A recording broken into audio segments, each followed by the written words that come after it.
From deep in the heart of Texas, ESPN's Bowl Week rolls on down the river. Tonight from San Antonio, it's the 4th-ranked Kansas State Wildcats and the Purdue Boilermakers at the Builder Square Alamo Bowl.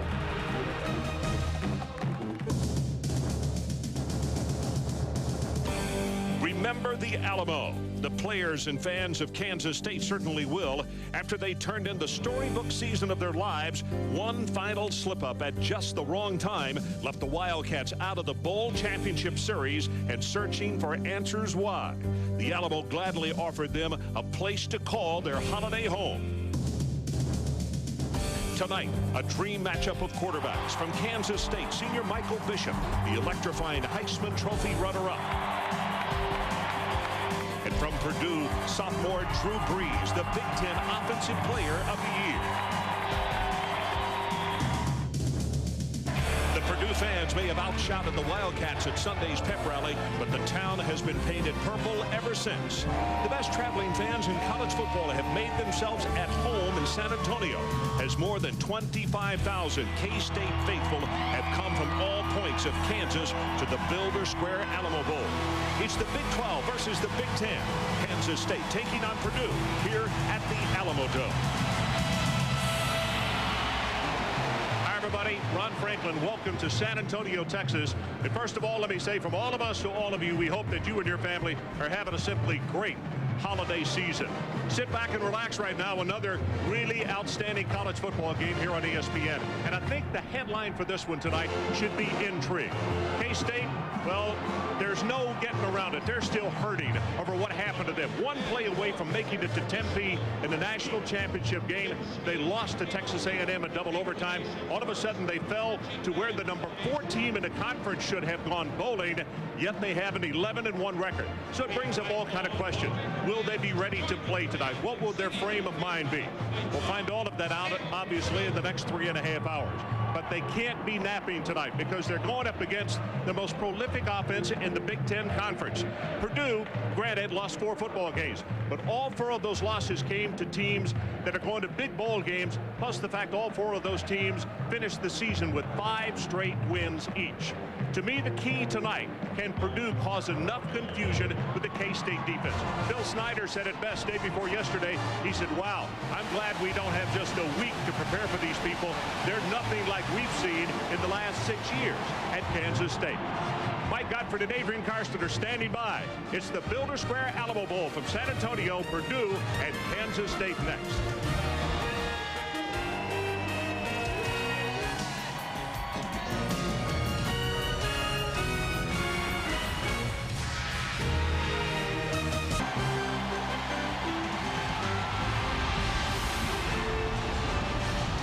ESPN's exclusive presentation of Bowl Week in the 1998 Builder Square Alamo Bowl is brought to you by Interstate Batteries, the official battery of the family car. By DiGiorno Rising Crust Pizza. It's not delivery, it's DiGiorno. And by Napa Auto Parts. We keep America running. The Alamo Dome, and Purdue just took the field, and I have to say our crew has done 3 of the 6 Alamo Bowls as the Wildcats prepare to take on the Boilermakers, and this is the loudest crowd that we have heard here in San Antonio. If it is any indication, this man right here, the emotional leader for Kansas State, Michael Bishop. And Mike Godfrey, the question is, and people have been asking it for the last couple of days, yesterday at the luncheon, the kickoff luncheon, he seemed a little down, staring into space and everything. That, to me, would not be good. However, with this crowd, I can't see Michael Bishop not being sky high for this ball game. Well, Michael Bishop's the leader, and you're right about this crowd. This will get a ball club up. But the key for me to watch is the entire ball game, whether they can keep their concentration for 4 quarters without their main goal of a national championship. But Michael Bishop makes this football team go. 23 touchdown passes, but Ron, he ran the ball 23 times against Texas A&M. He's like no other quarterback I've seen. He'll pound it in there on the isolation play. He's their best running back, and he'll take a whipping. Both the quarterbacks tonight from the state of Texas coming back home, so to speak. Willis, Texas for Bishop, and Austin Westlake High School for Drew Brees.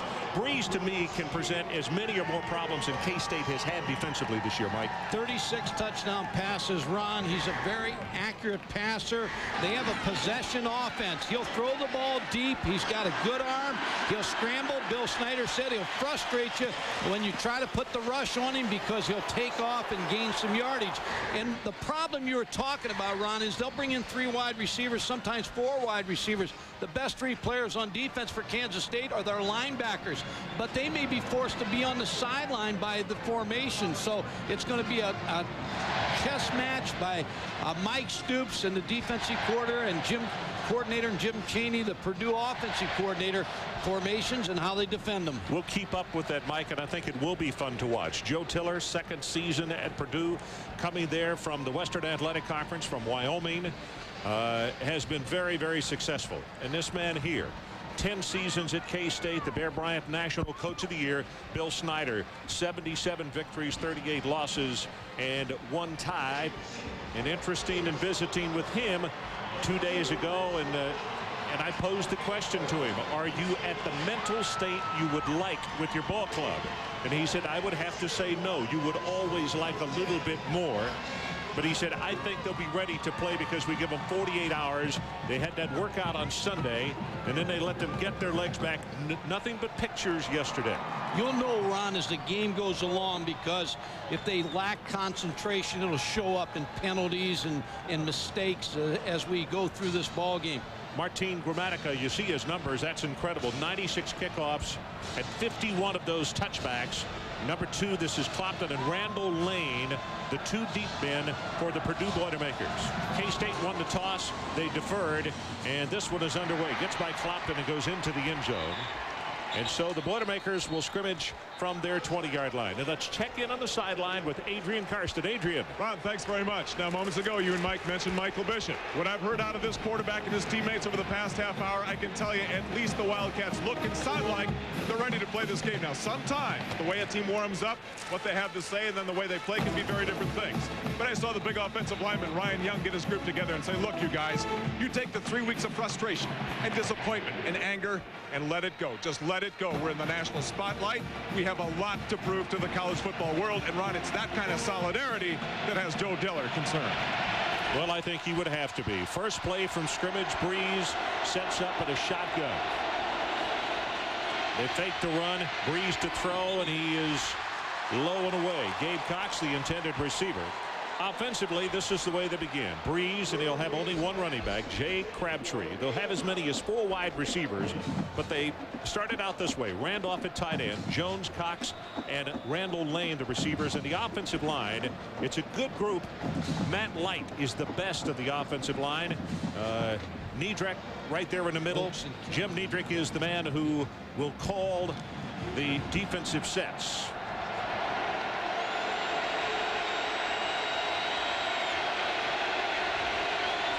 Second down and 10. Puts touch on this one, and the ball is dropped by Isaac Jones. Right in the hands. Coverage was good, but he was there. The pass was there, and all of a sudden, just what Joe Tiller didn't want. 3rd down and long as you take a look at the defense. Joe Bob Clements, Roe McIntosh, and Darren Howard, the defensive front. May be the best group of linebackers in America. Oaks, Kelly, and Semino. And in the secondary, it is Butler, Carter, Lamar, Chapman, and Cooper, the strong safety. Ron, we talked about this. All 3 of those linebackers are off the field right now.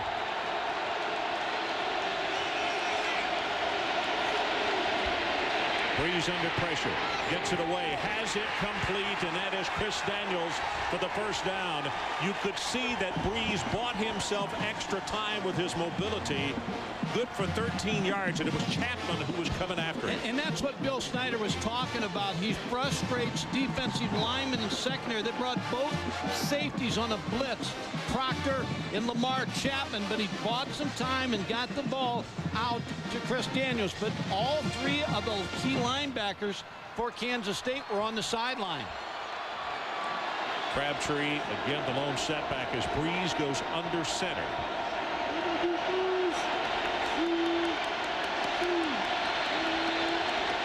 to hurry as linebackers pinch in. Gets it away, got it complete at the 39-yard line. What a stick. Semino comes up to make the hit on Chris Daniels, but it's still a gain by Purdue. We're going to call it about 6 yards in the play. And this is exactly what Joe Tiller and Jim Chaney, the offensive coordinator, want. They want Drew Brees to start off, have some success here early with some good key throws. Daniels comes off the field for a moment after that stick by Semino. Try to get the cobwebs free of him.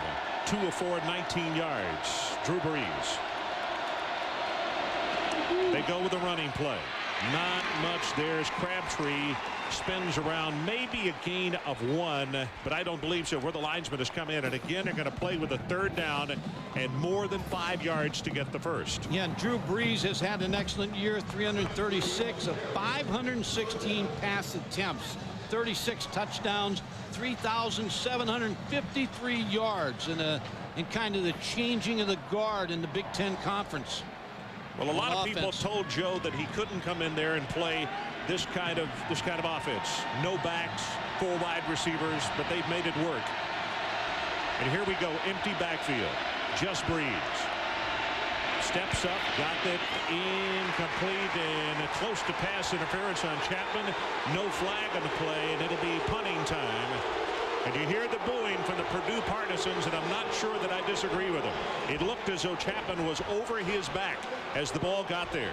They shifted Isaac Jones out of the backfield, got him lined up on Lamar Chapman, a safety, and you can see the contact. So Chapman got by with 1. Now the punting situation, and this is dangerous anytime it happens, because punt returns and kick returns of all kinds. It is blocked by K-State. Picked up by the Wildcats, and inside the 15-yard line is McGraw, and there is a flag down at the sideline. Now, Ron, I like the strategy by Bill Snyder, because you want your ball club in this thing. Offside, Kansas State. But I like the idea of forcing the action. They did it on defense, a lot of man coverage. They do it on the first punt by going after it, and he's trying to stir his football team up right now.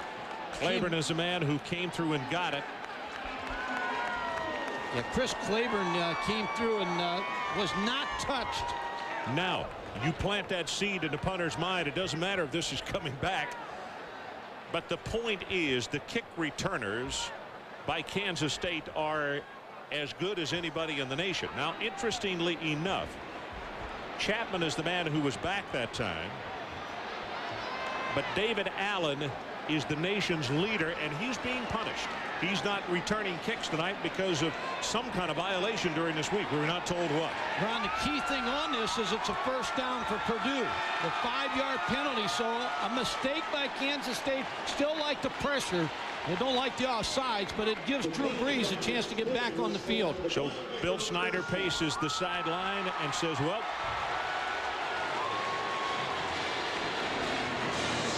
I thought they had more than 5 to pick up the first, but obviously they didn't. I think that's what he's asking, but they measured it. First down, Purdue. So the Boilers come back to the line of scrimmage. Niedrich over the football, a junior out of LaGrange, Georgia. And it's a quick screen out in the flat, and look at the quickness of the defense. Isaac Jones makes the catch, and Cooper comes up pell-mell and knocks him down for a loss. Well, Mike Stoops, the defensive coordinator right here, is going to take the Oklahoma defensive coordinator job as soon as this football game's over. I talked to him before the ball game. He says, I'm never going into a game with 5 pages of game plans. He said, but Purdue has forced me, and he said, I hope I don't get to them. Kelly goes out. Rowe goes out. So that means that only 2 of the linebackers are in. As you look at Venables, he is also part of that defensive coordinator positioning. And look at the run by Brees. going to take it up to the 50-yard line. Semino really put a lick on him, but Drew is going to have a gain of 11 yards. Ron, when you get into a passing situation and all of a sudden you play two linebackers, here's the linebacker and Drew Brees is going to run the quarterback draw because you get good blocking by David Cohen. When you play with 6 in the box, it opens up the run, and Drew Brees takes advantage of it. After the hit that he took then from Oaks and Semino, he may give that a little more serious thought before he does it again. Like, you see the numbers, and they're incredible. Big Ten passing records galore this year, and keep in mind he's only a sophomore. Pass knocked down at the line of scrimmage. Big number 77, Damian McIntosh. He's the man who got up and knocked it down. Well, we've talked about the fact of would Kansas State play. And then you can say right now their defense has come to play. So here's the situation. Rodgers is back to punt. Chapman again is the deep man. And they got to it a moment ago. Lamar Chapman Jr. out of Liberal, Kansas is the deep man. As we mentioned, normally David Allen would be back there, the speedster from Liberty, Missouri. But he is not doing it here in the early part of the ball game. Don't know if he's going to be punished for the entire game or not. As his punt is going to hit at the 1 and go into the end zone. And Joe Tiller sighs a huge sigh of relief following a 50-yard punt. So there's a break in the action. No score as K-State is coming to bat. Exclusive presentation of Bowl Week in the 1998 Builder Square Alamo Bowl. Isn't it time for a real car? Oh, some of the beautiful Christmas lights here in the Alamo City, San Antonio, Texas. A lot of folks here from West Lafayette and all over Indiana, and a lot of folks from the state of Kansas as well. This is a very large crowd as you see Michael Bishop for the first time tonight on offense. And they'll go with the running play with Hickson, and he will take it close to the 25-yard line as John Reeves comes over to put the stop on him. Bishop the quarterback, Hickson and Gouldsby is the fullback out of Dodge City, Kansas. Receivers, very good one. McDonald and also Aaron Lockett. Justin Swift, the tight end. And up front with the offensive line, Ryan Young, the big fella, number 76 on the left side, told us yesterday at lunch he's in the vicinity of 343. Play action. He'll try to throw for the first time. Pressure from that defensive front, and here's where he kills you. Most quarterbacks would have been caught for a sack. Felds will finally make the tackle, and he winds up with a gain of 4 yards. Defensively, this is the way the Boilermakers line up. The two defensive ends are the guys to watch, O'Keefer and Roosevelt Coleman. The linebackers, Felds, who just made the stop, along with Reeves and Lorzell. And then the secondary, Bell and Kennard are the corners. Billy Gustin and Adrian Beasley are the safeties for Purdue. Situation, third down at about 1.5 yards. And Colvin is the man who was shaken up. And of all the guys that they really could not afford to lose is this fellow right here.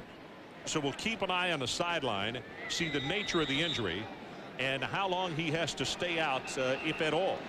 But obviously they are concerned about something with either his ribs or his left arm. Chucky Wakori, number 49, comes into the lineup for Purdue.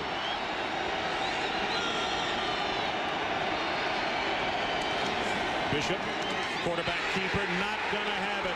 The Boilermakers are there to make the stop, and it's Wakori who just came in the game, combining with John Reeves on the stop. And that brings the Purdue faithful up. Kansas State tried to run the option. Purdue got too much penetration on the option. Michael Bishop never had an opportunity. As soon as he fakes to Gooseby, you can see the pressure come right from the outside. John Reeves, number 3, the linebacker. John Reeves with an outstanding job banging the blocker and knocking him into the ball carrier. So it means that James Garcia, who's a senior from Victoria, Texas, stands back to kick, waiting for the snap at the 13. He kicks the ball extremely high. Sutherland is the deep man, and this one's off the side of his foot. And now takes a huge K-State bounce and goes inside the 26-yard line, and that's where they will be scrimmaging for the second time around. 46 yards on the boot. ESPN Bowl Week continues tomorrow night from San Diego, California, with Keith Smith, Jeremy McDaniel, and the whole balanced attack of the 9th-ranked Arizona Wildcats. They'll take on the 16th-ranked Nebraska Cornhuskers in the 1998 Culligan Holiday Bowl at 8 Eastern. Coverage begins at 7:30 with Bowl Game Night live on location in Tempe, Arizona. Ron Franklin, Mike Gottfried, and Adrian Karsten. Great to have you along on this Tuesday evening from San Antonio, Texas. 9:08 to play, first quarter, second possession by Purdue. Crabtree, and there's just not much there as Rowe makes the tackle, and there is a marker down on the near side.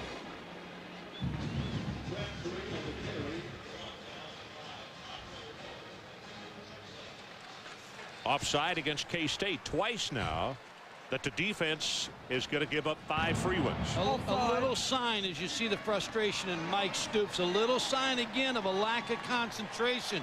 That's 2 offsides by them.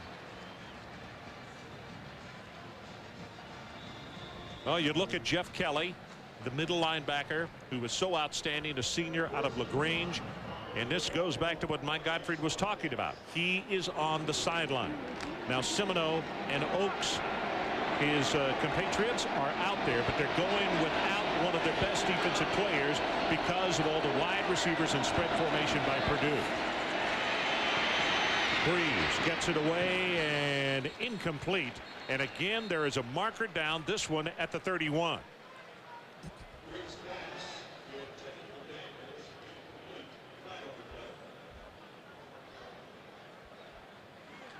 Offside, Kansas State. Again, that's not a good sign for Bill Snyder. It's not a good sign anytime. But again, it's the frustration and the lack of concentration and focus. But Ron, you're talking about the linebackers. You see Jeff Kelly. Brent Venables, the linebacker coach, sat down with him after he watched the tape. And he told all his 3 linebackers, he said, you're used to playing 70 plays a game. In this ball game, you may only play 35 plays in games. So enjoy the special teams plays. And just then, he took a defensive back out and put Kelly back in. So they're back to their standard 4-3. Yeah, figuring on this first down situation.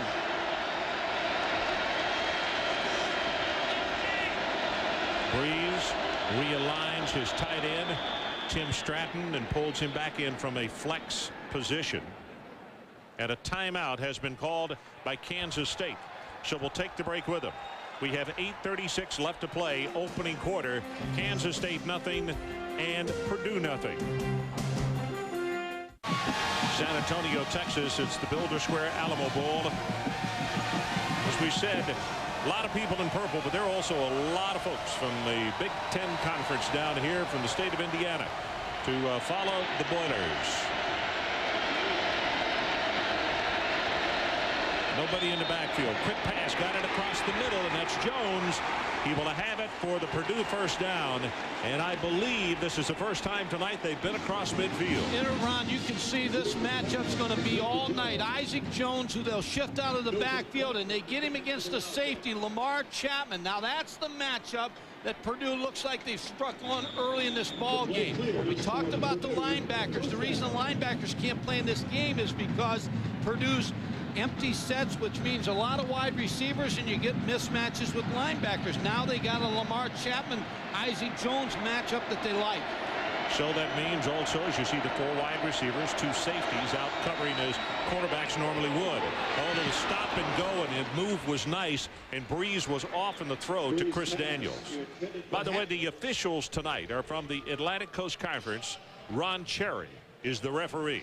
When you look at this Purdue football team, it's hard to believe that they threw 200 more passes than any other Big Ten team, and they had the fewest number of sacks in the Big Ten with 14. So you talk about the style of play Joe Tiller has brought to Purdue, and he's given headaches to defensive coordinators in the Big Ten.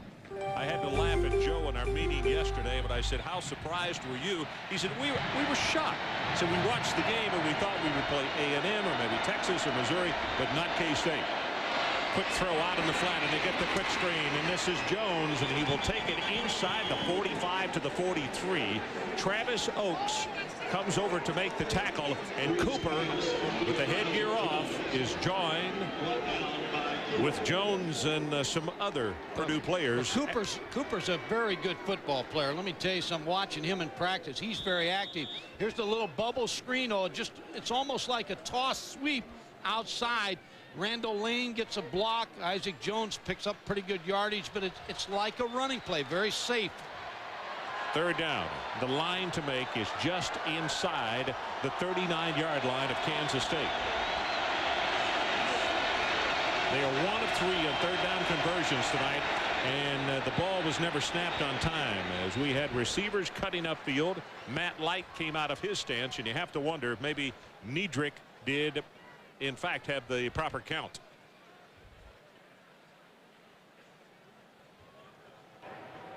Prior to the snap, false start on the offense. 5 yards, still third down.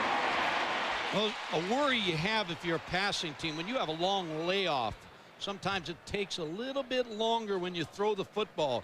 You stutter out of the gate a little bit. Easier if you're a running football team. Your skilled players just need to get used to running the routes again and making the catches. Third down, and they still have to take it just inside the 39. Empty backfield again. Brees steps up, gonna be caught, sacked by Darren Howard. Darren Howard's been hot, Ron. He had 7.5 sacks the last 5 games, and that was the concern of Jim Chaney, where they lined up Darren Howard, number 49, because he felt like he was the best pass rusher on this Kansas State football team. Beat Matt Light. So again, we see Rogers standing back to punt. It is number 1 Lamar Chapman who is back deep. First punt tonight was blocked, but Kansas State was offsides, and they should have blocked another one, and he ran right by the punter. Fielded at the 13. And the tackle made at the 20-yard line. And I'll tell you, 33 yards on the kick and 3 on the return. And Jim McGraw, Mike, ran right by the punter. It looked as though they should have blocked another one. Timeout. We'll be right back.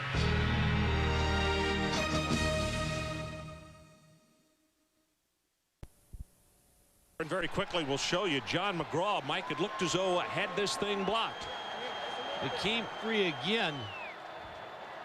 Got bumped a little bit at the line of scrimmage and couldn't get back on course. Looked like the personal protector got just enough of him. Otherwise, they would have gotten another block. The other one didn't count because it was offsides against Kansas State. Bishop, second offensive series for the Wildcats. Going to go up on top. Got a man there, and it is just beyond Aaron Lockett's fingertips.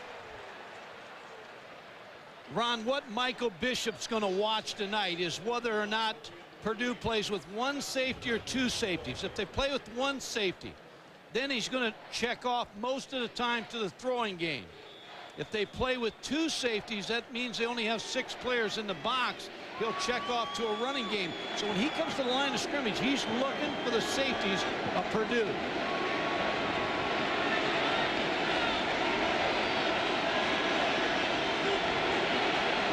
Second down of 10. 5:59 left to play. They're going to have to hurry. 3 seconds down to 2. Movement all over the place. You could see on the right side as it is thrown complete, and they're still blowing whistles. Hickson is tackled. Colvin came across, but he started pointing at Ryan Young as though he had come out of his stance. And I think it's going to be on Kansas State by that reaction.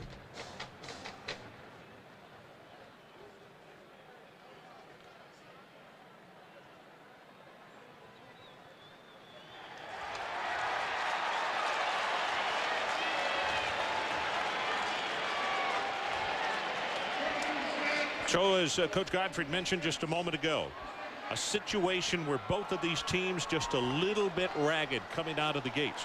Both have tremendous scoring potential. Kansas State averages 48 points a game. Purdue is right at 36 per game. And you look at the penalties, 4 already against K-State, 1 against Purdue. And that 4 again shows me a little lack of concentration here early in the ball game. So it's 2nd and 15. Now they're butted up to the Purdue end of the field, and that's the reason the players are having to come up and ask him personally what the call is. Draw play. Hickson breaks a tackle. Has 5, and who is he attacked from behind by Colvin as Austin made the tackle from down low, and then Colvin got him topside. Ron, again, Michael Bishop looking over the Purdue defense. Of course, down and distance is going to play such a big factor in the thing, but when he sees the safeties, that gives him a little bit of an idea what he's going to do. There's one safety. There's another one right over here just outside the screen. So that's why he is going to a run against the 6-man defensive box. 3rd down. Line to make is the 31. They fake the draw. Pressure is on, and he's sacked, this time by O'Keefer.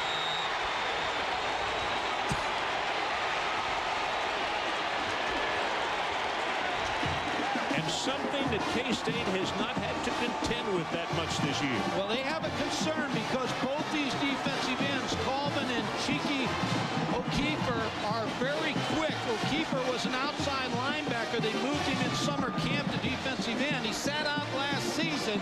Shows you his quickness getting around the corner. Well, this got to be a confidence builder for the Boilermakers as we're about to hit 4:40 left in this opening quarter. 2nd punt of the night by Kansas State as Garcia stands about 2 yards deep in his own end zone. Wobbly spiral. Another mistake. Let that ball hit on this hard astroturf, and they're going to wind up with an extra 15, almost 20 yards out of it as Sutherland elected not to come up and make the catch. It's 53 yards on the punt. But ESPN Bowl Week continues with the triple header on New Year's Eve at 1:30 Eastern. The AXA Equitable Liberty Bowl, Tulane against BYU. The Virginia takes on Georgia Tech at the Chick-fil-A Peach Bowl from Atlanta. That's followed by the Sanford Independence Bowl, Ole Miss against Texas Tech.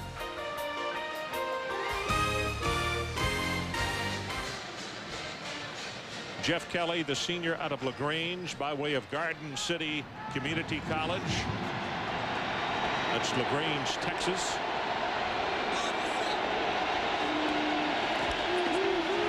Running play, nothing for Crabtree. Gonna be hit and knocked down for a loss. Andre Rowe has been a load to handle inside.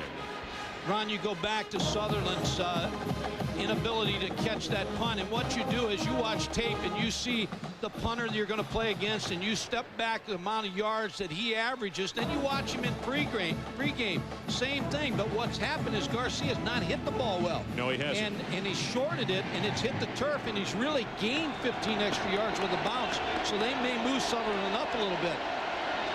2nd down at about 13.5 yards. Blitz, flag is down, and Brees is going to be tackled in the open field by Howard. It's probably going to be a holding on Purdue.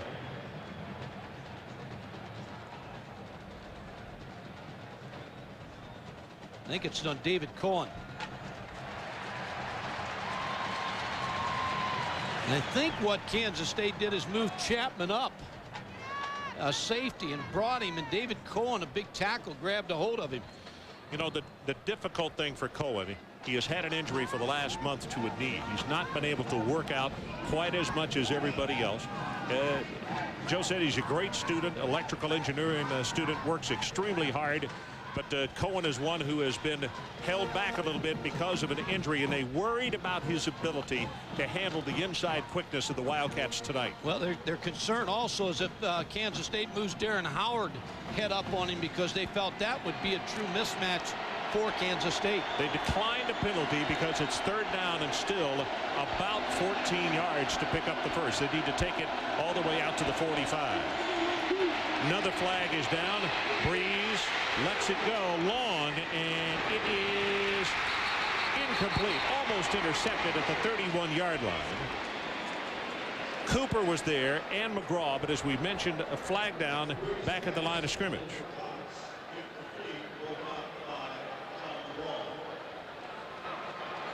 Illegal formation on the offense. The penalty is refused.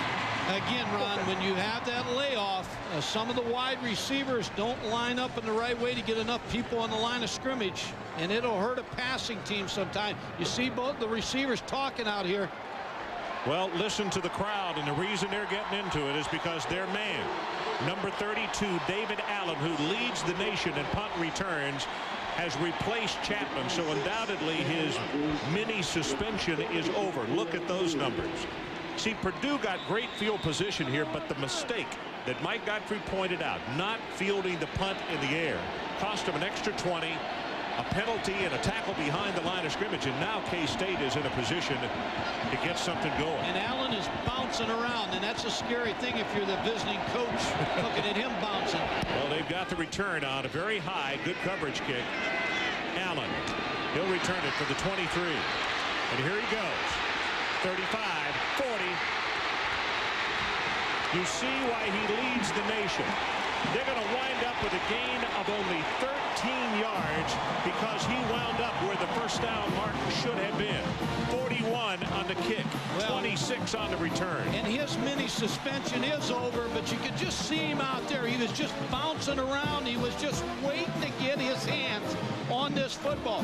And when the offensive players, now the blockers, know that Allen's back there, they block harder because they know he's going to break one. He has the ability to get great field position for his football team. That was the punter who made the tackle.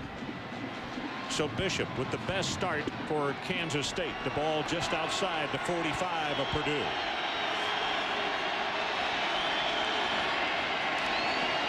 They give it to the fullback, and Gouldsby will power his way for about 3.5 yards. Adrian Karsten, what do you have for us? Ron, I have the man that Joe Tiller simply calls his best player, number 59, Roosevelt Colvin. Injured that left shoulder in the first defensive series through a combination of contact with Ryan Young, the big offensive tackle for Kansas State, and what's called a rip technique, Ron, where you rip up your arm in a pass rush situation. Sprained left shoulder. He's playing with an extra brace, which is going to affect and hinder his pass rush ability. Quick pass intercepted by Purdue, and that's Gustin. And Gustin will take it to the 30-yard line. Bishop makes the tackle.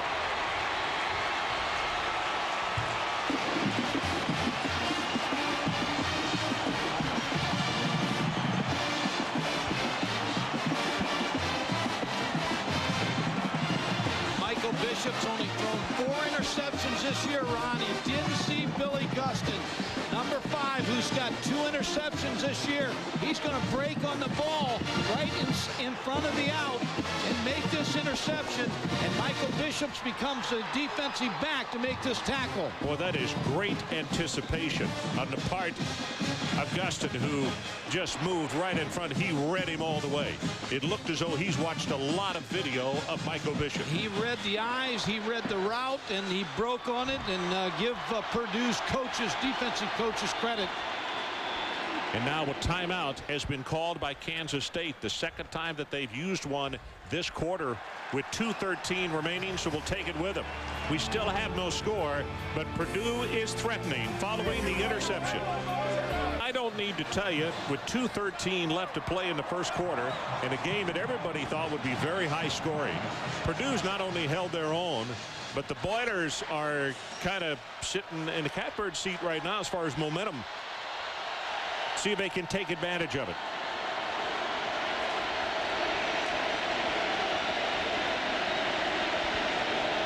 Blitz off the corner.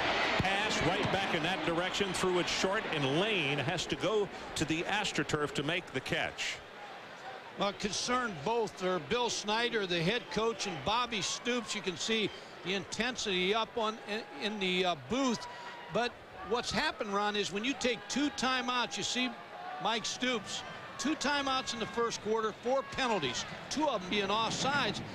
It's a concern, and Bill Snyder knows right now his ball club is not with it in this ball game. Purdue has thrown 6 of their 7 first down plays tonight. That's been the pattern. Again from the shotgun. Lofts this one for the end zone. Got a man just beyond the fingertips of Isaac Jones.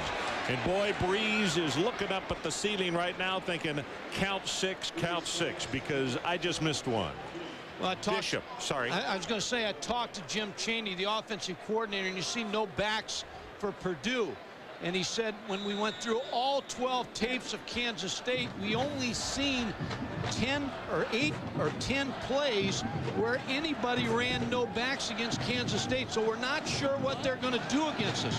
It's Jim Chaney, the offensive coordinator, and he had Isaac Jones for a touchdown on that last play. Well, he sure did. It is 3rd down. They need to take it to the K-State 20-yard line. 1 of 5 on 3rd down conversions, and 9. Not sure they got the play off. Nope, there comes the flag. The receiver had been bumped out of bounds, Gabe Cox. He was working against Butler out there, but they clearly let the 25-second clock go down. Dead ball, prior to the snap, delay of game on the offense. 5-yard penalty, still 3rd down. Joe Tiller's got to be saying, guys, they're good enough and they don't need any help. Let's make a little hay while the sun is out here. Now they have had the best of it here in the first quarter. Good field position for Drew Brees in this offense. So it continues to be 3rd down. Boilermaker fans trying to get them going. Empty backfield again from the shotgun. Brees is sacked by Semino. 2nd time that they've gotten to him tonight. But they've also brought a corner, Carter, number 35, giving a lot of different looks to Drew Brees. So the interception right now, it would appear, goes for naught. Good pressure again by Deshaun Carter, number 35, the corner. He made Drew Brees bring that ball down, and Mark Semino made that tackle. 4th punt of the night by Purdue, and we're still in the first quarter with 45 seconds and counting left in his first 15 minutes. David Allen, the deep man, coming after him again. Very high kick off to the left side. Allen calls for his team, and look at this K-State bounce. Good heavens, it comes all the way back to the 35 and then goes dead at the 33. That's a 7-yard kick.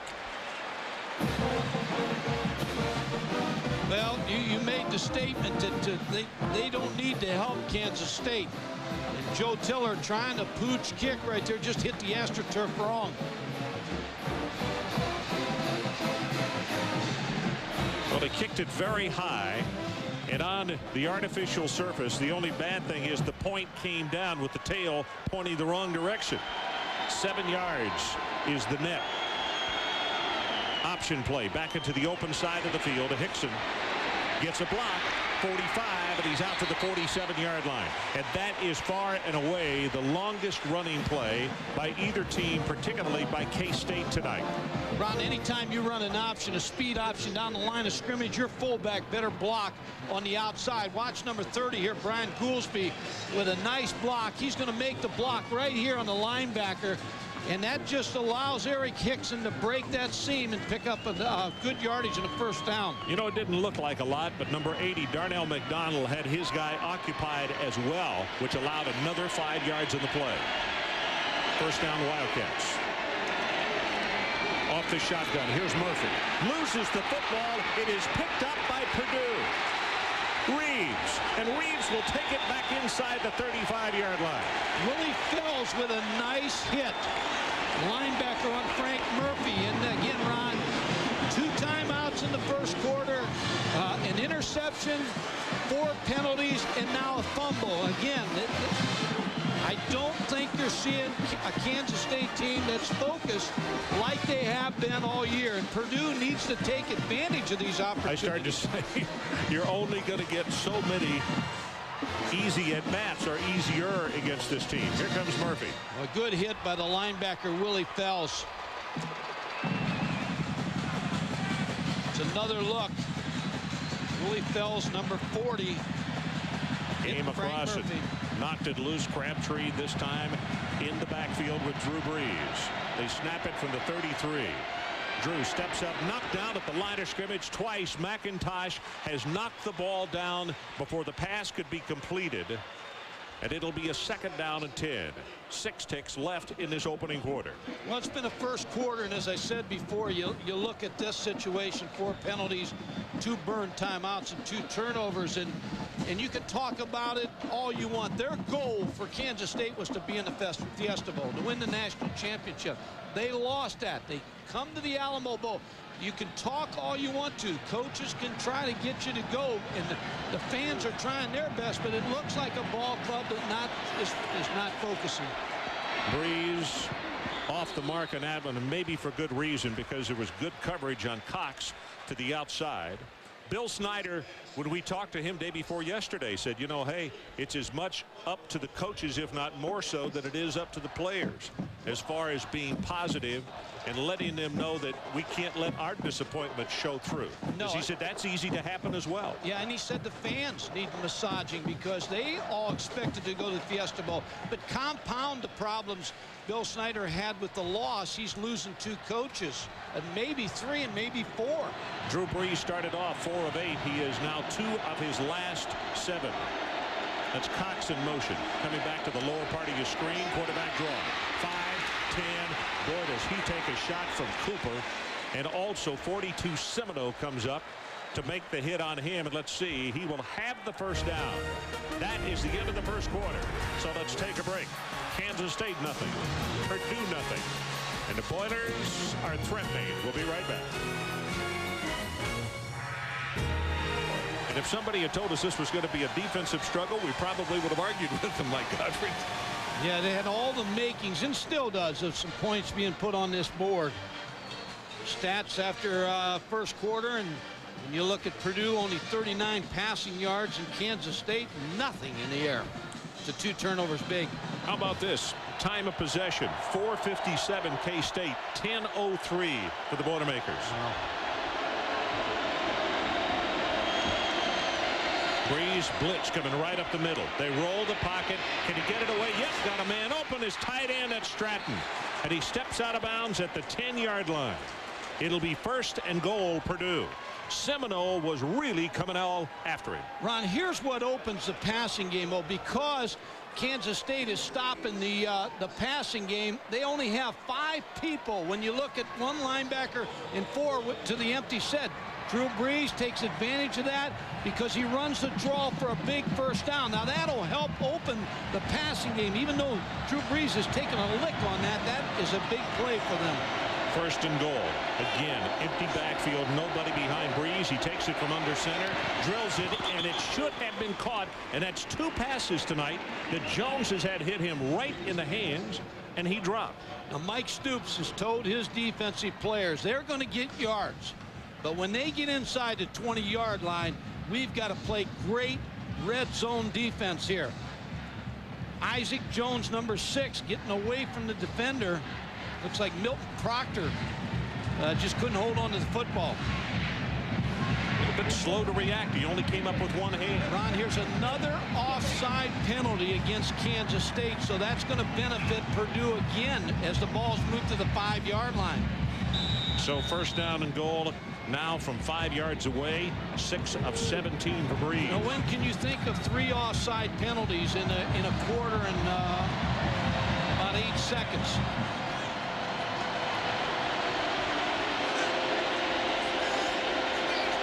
Now they're moving into the K-State end of the field. That's a reason Brees is having to come up.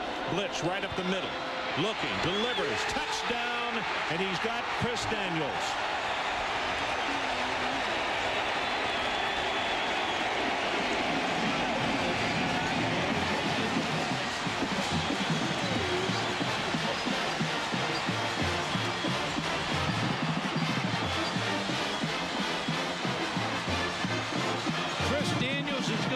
Run a simple curl route against Keith Black, makes him look like a fade, and then just bumps off of Keith Black and then comes back and runs a curl.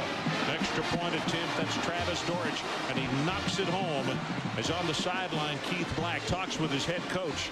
It is all of a sudden Purdue 7 and Kansas State nothing, and the heavy underdogs in this ball game have jumped up and bitten the heavy favorites. Well, we are back, and the excitement in the Alamo Dome is on the side of Purdue as they lead at 7-0. And the interesting question is, will Bunton kick it away to either Allen or number 3 Frank Murphy, who are back deep? As folks, Murphy fumbled a moment ago, but Murphy is a 4.22 sprinter. He's the fastest man on a K-State team, and he gets it 5 yards deep, and his teammates say, nope, don't try to return this one. Ron, here's what Chris Daniels is going to do to Keith Black. He's going to run like a fade, and then he's going to curl. He plays the fade all the way. Keith Black, number 2, thinks it's going to be a fade, so he gets on the hip. Now he's looking for the football. He just kind of lost concentration, a little push off, and curl route for the touchdown for Chris Daniels. A happy Drew Brees. And Mike Stoops, defensive coordinator, a little frustrated in the press box. So Kansas State will go from their own 20-yard line, and now trailing by a touchdown, 7-0. Pressure from the backside, and he is going to be sacked again by Colvin. Ball came loose, but the officials say no, he was down at the 10-yard line. But they say down, but it is Purdue's football, Mike. They have awarded it. They have awarded it to Purdue. Well, Roosevelt Colvin came off the corner. He's from Broad Ripple High School in Indianapolis. Then compared to former Purdue and 49er Keena Turner from the outside. Michael Bishop arguing the point, but number 59, Roosevelt Colvin, they're blocking him with 2 players. Justin Swift, the tight end, stayed in on him. And that's a great call. You can see the ball coming out. Watch it right here. It is coming out there. He clearly took it out. He took it away from him. And in fact, if his knee had not been down, he would have been allowed to take it into the end zone for the touchdown. So right now, Purdue going to have to hurry to get this play on. 3 turnovers again. Drew Brees is going to take a timeout. Yeah, they called the timeout. Otherwise, the clock was down to 2 seconds as they came sprinting on the field. K-State was sprinting on as well. So McIntosh for K-State. And that gentleman, Roosevelt Colvin, having outstanding defensive nights for their respective football teams. And again, Kansas State just can't get started. Ron, they 3 turnovers now, numerous penalties, offside penalties. They just look like a team that lacks concentration. On the other side, you got Drew Brees. You talked about their lack of time get the playoff. He came right out on the field and called timeout. And interesting story. Danny Hope the other day, the offensive line coach on Monday night, was doing bed checking at 11 o'clock. He couldn't find Drew Brees, so he went down to where the coaches have an office in the hotel, and at midnight he found Drew Brees. He was watching tape, so an alert player. Check in on the sideline with Adrian Karsten. Adrian? Ron, I just breezed in from Austin, Texas to watch number 15, and believe me, I am not the only one wearing this button. 150 friends of Drew's parents are here from Austin tonight. They came up with that many tickets, plus another, I think it was 65, Ron, from friends and teammates, to make 215 people. They're all here tonight, along with other people from West Lafayette, Indiana. Everyone talks about the Kansas State contingent, 25,000 people. Ron, you're a gentleman. I know you understand, but you're not the favorite son from Austin here tonight. A long way from it. A long way from it, Adrian. Well, what an opportunity for the Boilermakers. First down just outside the 10-yard line. Brees drills it. Incomplete. That was Isaac Jones, the man he was looking for. Chapman with the cover that time. And talking about Drew Brees, Ron, you know, the fact that when Kansas State, you talked about it earlier, became the opponent for Purdue, I think it really helped Purdue because they were coming back to the Alamo Bowl again, and Drew Brees said it best, we'll find out how good we are against a good Kansas State football team. Well, I'm going to tell you something, Mike. I don't know why, if he's having trouble in these lights or what, but that's 3 footballs that Jones has had hit him right in the hands tonight. Well, he hadn't missed many during the year, 72 receptions. Quarterback draw, and Brees spins off at the 2-yard line, or make it the 3. And it will be a 3rd down and goal as McGraw finally got it. And that's the complimentary run that Purdue has to kind of get in a situation where you see again 4 defensive linemen.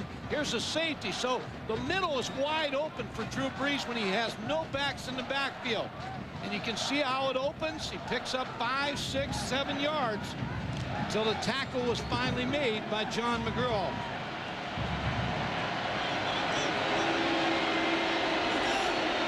Third down and 2 for the Boilermakers. Gonna have to hurry. 1 second, they just got it off. Brees' pass and dropped this time by Daniels. Ron, I'm not sure they got it off in time. Cross to the snap. Grab the delay of game on the offense. 5 yards. And they'll get that third down back. It is amazing how many passes have been dropped by the Purdue receivers tonight. Now, I have to admit, he doesn't look quite as sharp yet as he has during the season, but those are catchable football. Ron, passing teams again. Early start. Chris Daniels, number 20, with an out route. Oh, you A got little bit behind him. He's got to catch that football. But a break, because the delay of game gives another opportunity to Drew Brees to get in the end zone. That's 4 drops we have unofficially up here of passes that should have been caught. Of course, that one will not go in the books that way because of the penalty. Third down and 7. Pumps it. Now delivers and knocked away and incomplete. Trying to go to Randall Lane. Boy, he had some heat on that one. Yeah, almost too close to put the zip on that he did, but it looked like Randall Lane had a chance to catch that football. You know, you go back to the delay of game penalty and you wonder at this part of the season, but there's so many checkoffs at the line of scrimmage. You take so much time and look for matchups that sometimes you get caught on delay of games. Travis Dortch, 13 of 19 this year. It's a 25-yard attempt. High pass, they get it down, and the kick, he squeezes it in on that left side. Let's take a break. If you just joined us, a little surprised? Well, I think everybody is. 10-0, Boilermakers over K-State. Welcome back to San Antonio. It's 10-0, and the folks wearing the colors of Purdue are the ones who are standing and cheering right now. You're looking at Michael Bishop on the sideline. Here comes the kick. Last one by Bunton was in the end zone. This one is returnable, and this is Murphy at the goal line. He is a 4-2-2 sprinter. And he ran into his own blocker and is going to be stopped just short of the 30-yard line. That was Bell who made the tackle. 28 yards on the return. Been a little slow starting. You go back to, you talked about how he was at the banquet, but he's had pressure on him. Chike O'Keefer makes the first sack on him. Then the interception, Billy Gustin. And then the hit by Roosevelt, Colvin coming around the corner and stealing the football away from him. But he's a big play quarterback. He can do it with his arm, and he can do it running the football. He can change this game right back around. I thought on the last series of the first quarter when they ran the speed option back into this side of the field just before the fumble that they looked as though they were getting a little bit more in sync, but then they turned it over. Bishop going to take the ball for maybe a gain of 1. Mitrione is there to make the tackle and then helps him up. Adrian Karsten, what do you have for us? Ron, remember right after the opening kickoff, I told you that it looked and sounded like Kansas State was ready to play football. Well, there is a difference, as you've been pointing out, between intensity and focus. These guys, offensively and defensively, have been getting an earful because they haven't been playing under control, not running proper routes, not listening to the snap count, not getting into position offensively and defensively. That's where they're short. Short drop. It's a quarterback draw. This is a design play. As he'll take it out over the 35, you could see he was right behind that big guard that they pulled. Yeah, and you can see now, right now, that Bill Snyder is going to try to get Michael Bishop involved in this football game as a running back. He gained 899 yards rushing during the season, carried 23 times versus Texas A&M. So he's a hard-nosed, tough quarterback that not only throws the football, but will run it up inside. Well, that's his longest run of the night. It's a gain of 8. Here comes the pressure from the outside, and they throw the screen. Hickson, and that is a nice recovery defensively. Mitrione is there, and also Fells. You could see him coming over the top, and I'm not sure he got the first down. No, he's short. Willie Fells, the middle linebackers, had an excellent first half. He leads the team with 100 tackles. He was an 189-pound wrestler in high school. And wrestlers make good football players because they understand leverage. Well, you see the smile on his face because, again, K-State is going to have to punt, and this is 3 times that they've had to punt it away. Clock runs as we're about to go under 11 minutes left in his opening half.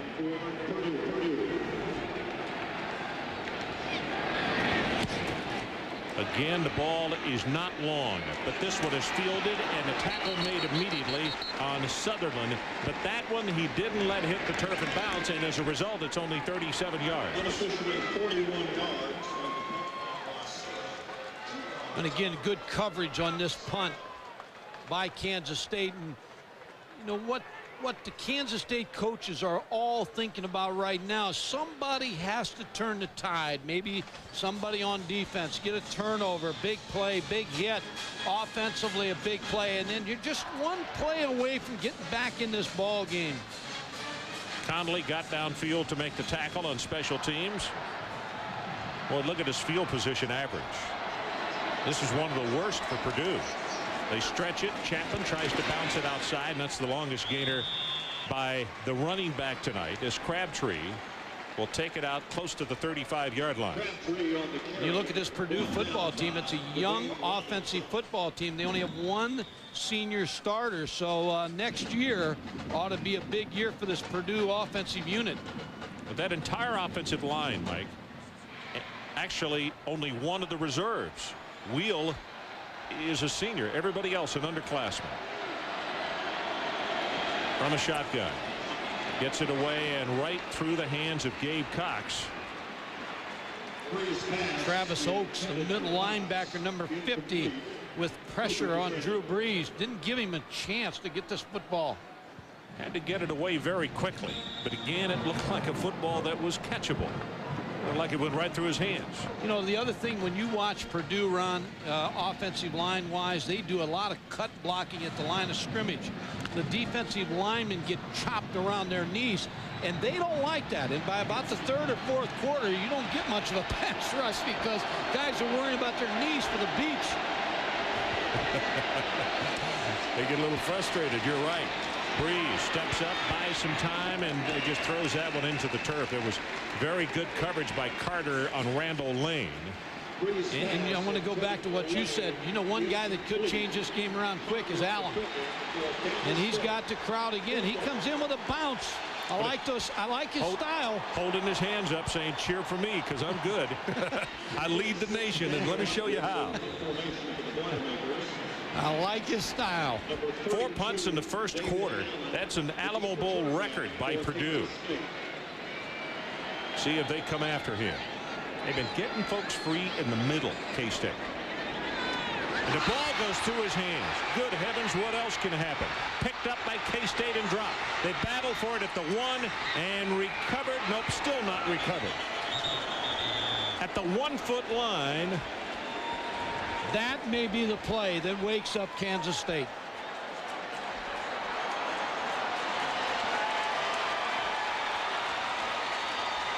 Kansas State, the ball recovered by Lorzell.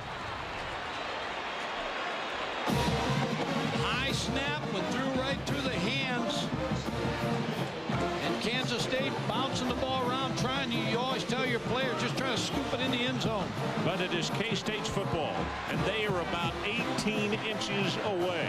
Put an asterisk by that play because this game, whole game may change with this play. An asterisk by that one, and that snap from center was an absolute rocket. And he just lost his concentration, and it went out. Quarterback sneak. No signal. And there was a flag down on the near side as Fells is underneath that whole stack someplace. And usually that's offsides where that was thrown. Yes. By alignment offside.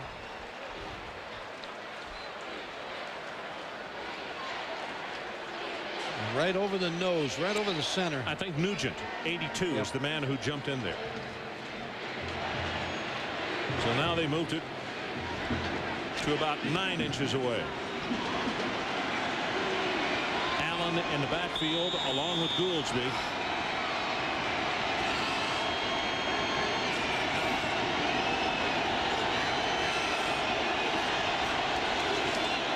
Going to throw the fade to the corner. Touchdown, McDonald.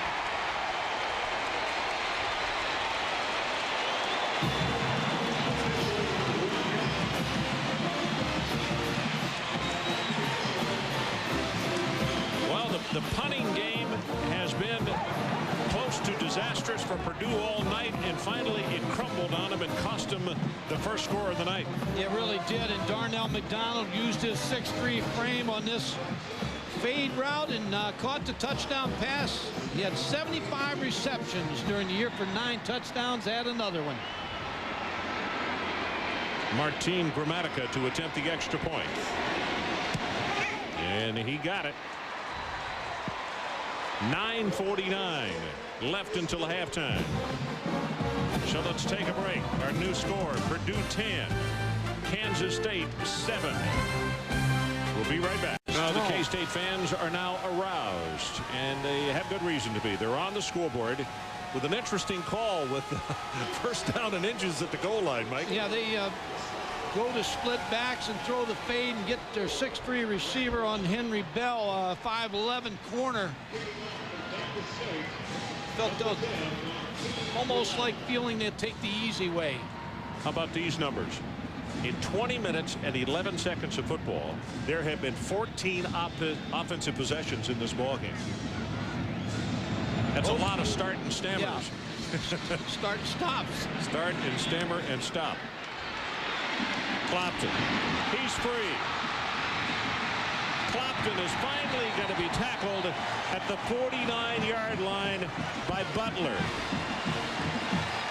Yeah, the Butler did it, but Clopton setting up good field position for Drew Brees. Just hits this middle return, just gets some good blocks, got a little wiggle to him. Then Butler makes the tackle, but Purdue sets up shop in good field position. Well, that's a great return. The interesting thing in watching that, to show you the kind of speed Butler has, he's still headed on cruise. He had not hit passing gear yet and still ran him down. But great field position for Drew Brees and Purdue. Quick pass, and it's that slip screen again, and Jones going to be stopped at around the 45-yard line. Well, nice block by Randall Lane, the inside receiver. When you throw that bubble screen, your receiver's got to get on the outside right now and make a block. Watch number 84 right here with this good block that sets up Isaac Jones to break right behind him for good yards. And of course, the reason you can block downfield, as you know the rule in the colleges, as long as it's thrown behind the line of scrimmage, that is perfectly all right. That one hit at the line of scrimmage and tipped by Beisel. Monty Beisel tipped it at the line of scrimmage, and that's 3 times that we will not know if Drew Brees was on the money or not, because the ball is knocked down. McIntosh has 2. Yeah, all defensive line coaches, Mo Lattimore, talked all week about get your hands up the line of scrimmage, even if you're getting blocked. And a lot of times, we talked about this, Purdue's offensive line blocks low. They'll go and the block low, and so they're trying to bring the hands down of the defensive linemen.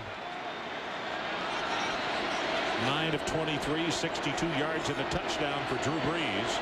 3rd down, and they need to take it to the 40.5-yard line. Option play. Brees keeps it. Going to have the first down. McIntosh will finally make the tackle on him.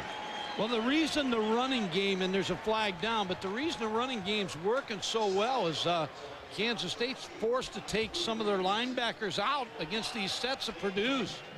And the draw play and the option play now have worked well for Drew Brees.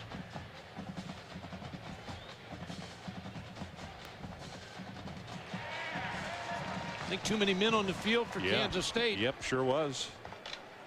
This Purdue offense is beginning to do just what they wanted to do against K-State, and that has had them confused. Ball is hit. Was it a forward pass? An incomplete forward pass. Arm was going forward. It was Joe Bob Clements who hit him. And Ron, we've talked all year about walk-ons. Joe Bob Clements was a walk-on, came to Kansas State as a tight end, earned a scholarship before the '96 season. We have an incomplete pass on the play. There is no flag on the play. Second down. And Joe Bob Clements had a big ball game in the Nebraska game, had 9 tackles in the big win. Mike Stoops, defensive coordinator, talking to the field, trying to get lined up. Next red hair is going to go to gray here tonight. Here comes the blitz again. Got a man and caught at the 5, and touchdown Jones.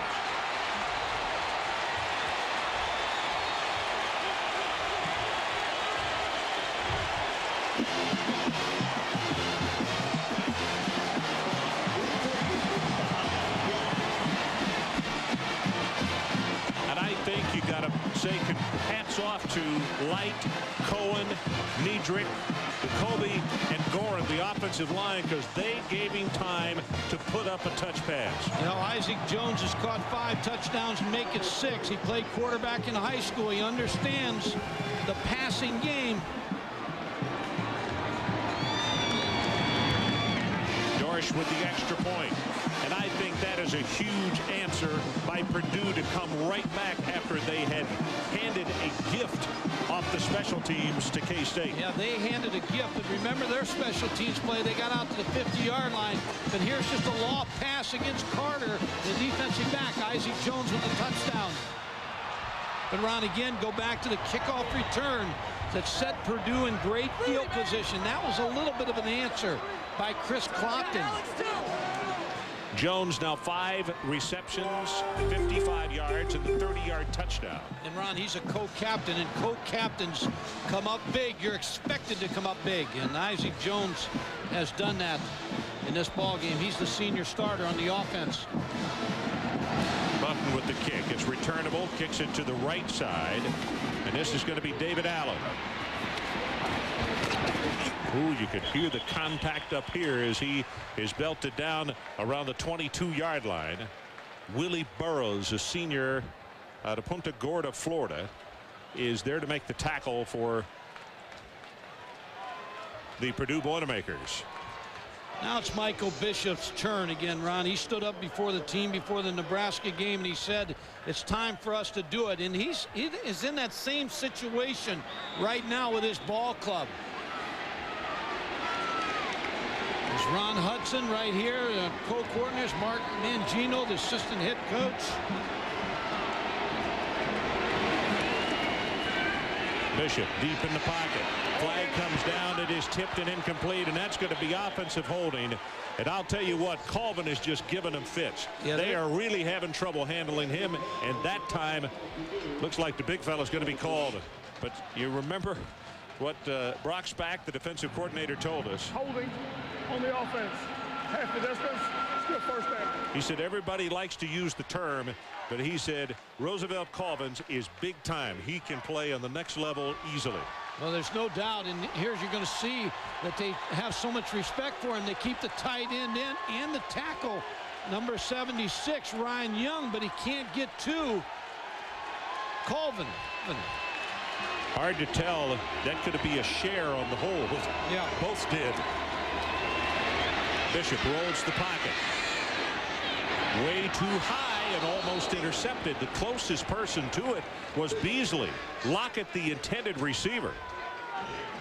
Adrian Karsten, what do you have for us? Ron, Roosevelt Colvin is playing 20 pounds heavier than he was a year ago today. He said, first of all, that has helped him stop the run. Secondly, in his pass rush, and remember now, he is playing with that sprained left shoulder, which is a huge disadvantage against the double team from the right side of that defensive line. Give me a little secret on how to beat the double team. He lowers that inside shoulder, Ron, and against a big man like Ryan Young, he can't get as low as Roosevelt does. That's his advantage now. Well, remember, you see him holding up the hands. A holding in the end zone would be a safety. I don't know if that's what he's signaling or not. Quick shovel pass back into the middle. Good heavens, what a hit on David Allen. Oh my goodness. Willie Burroughs came up and just picked him up and slammed him to the artificial turf. Just watching Kansas State, they're walking around, they're walking in the huddle. Offensively, they just seem to be confused a little bit right now. You know, Ron, when you go in your dream, your bubble gets bursted sometimes. It's a hard way down. Bill Snyder explained it best. When your investment is so strong, the pain is great. Bishop, and he is going to be sacked by Colvin again. I mean, number 59 has done everything, every place of this football field tonight. Oh, what a game he has enjoyed. Bill Snyder looking on, and he can't believe it. Again, they keep the tight end just to brush block him, and then Ryan Young picks him up. But good effort to get to Michael Bishop. Vinny Sutherland is back deep. Garcia waits for the punt, and Purdue stands an opportunity to have excellent field position. You see the time. Clock runs with 6 minutes and 50 seconds left until halftime. Great high coverage kick. Good gracious. All the way back to the 33-yard line. And he's down, tackled after a 5-yard return. Sean Austin. Sean Austin got down 57 yards in the kick and 4 on the return. Now Purdue with good field position again. But you thought they'd have the ball at the 50-yard line. Yeah, good not punt. Anticipating a 57-yard boomer. Drew Brees. Interesting that 50 of his teammates who didn't have family coming gave him their tickets so that he could bring in more friends to come over to San Antonio from Austin.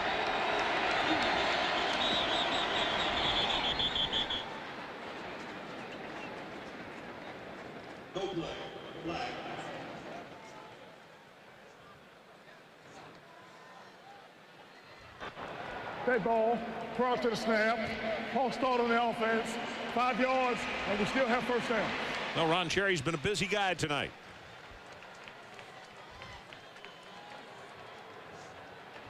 Joe Tiller's team on their last possession came up with another answer to make this ball game a 17-7 Purdue lead. But again, a mental error here, and they play with a first down and 15.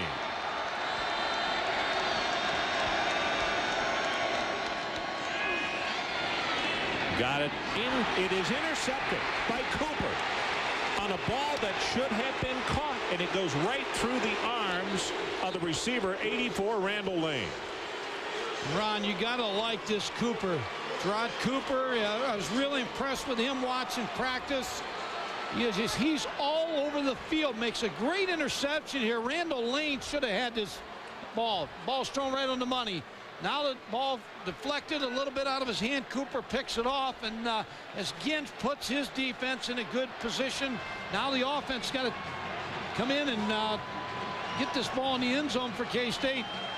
Well, the ball was a little bit behind him, but how many times in the first half, 5 at least, we've said Purdue receivers should have caught the football and didn't.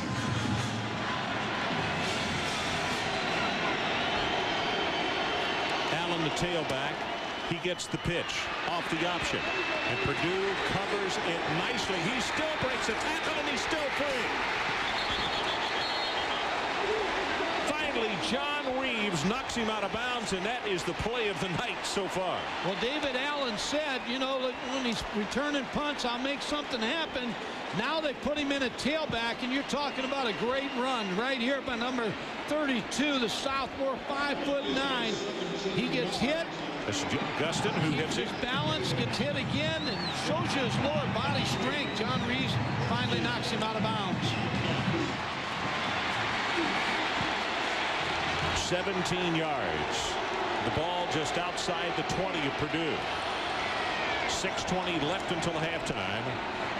And they said that was good. Let's do it again. But this time he gets pummeled by Reeves as he hits him head on at the line of scrimmage. Got to be a gain of about 1.5 yards. Kansas State exploring, trying to find a way to run the football against this Purdue defense. Now Allen seems to be the hot guy. He's going off the sideline. But remember, Michael Bishop is as good as any running back. that Kansas State has. And when they put him in the shotgun like they do now, he doesn't necessarily mean he's going to throw the football. No, it sure doesn't.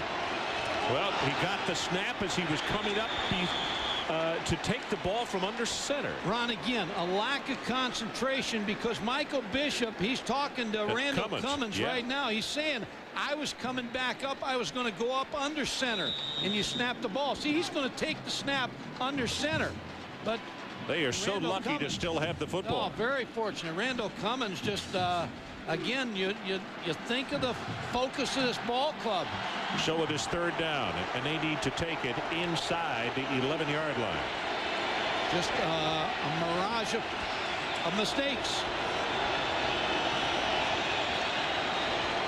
Did they get it away? I think so.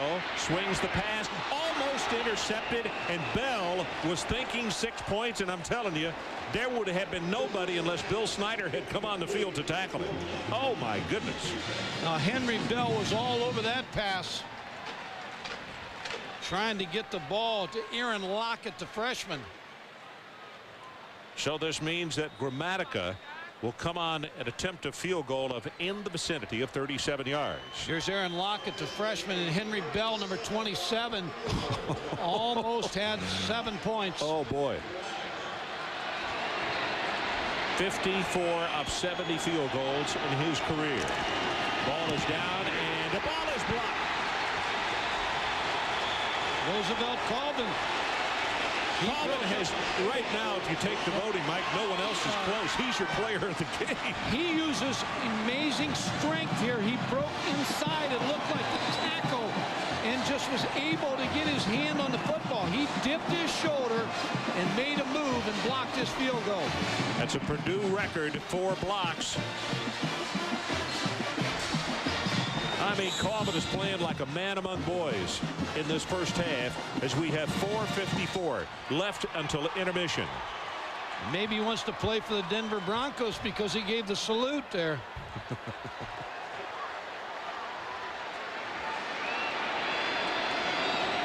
Crabtree is the setback. Brees lops it. Intercepted by Kansas State, and that's Carter. Deshaun Carter takes it right back. Well, he does a great job of positioning himself in front of Chris Daniels to get that interception on Drew Brees. Drew Brees with 17 interceptions during the year. Tries to loft this ball to Chris Daniels, but you see Deshaun Carter just step in front, make that interception, and give his offensive team good field position. And all you can say there, if you're receivers coach, you got to be more physical. You can't let the ball be taken away from you like that. Yeah, just a nice job by the secondary player, Carter.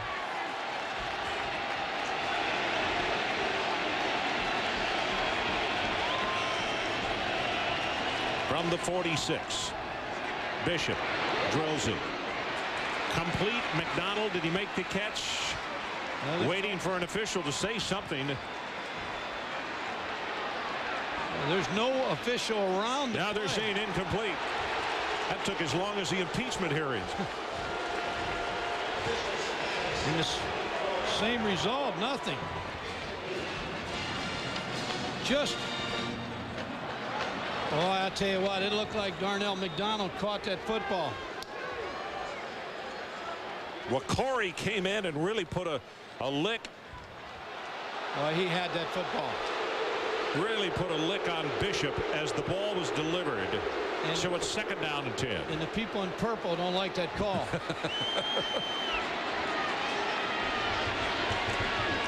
Quarterback draw.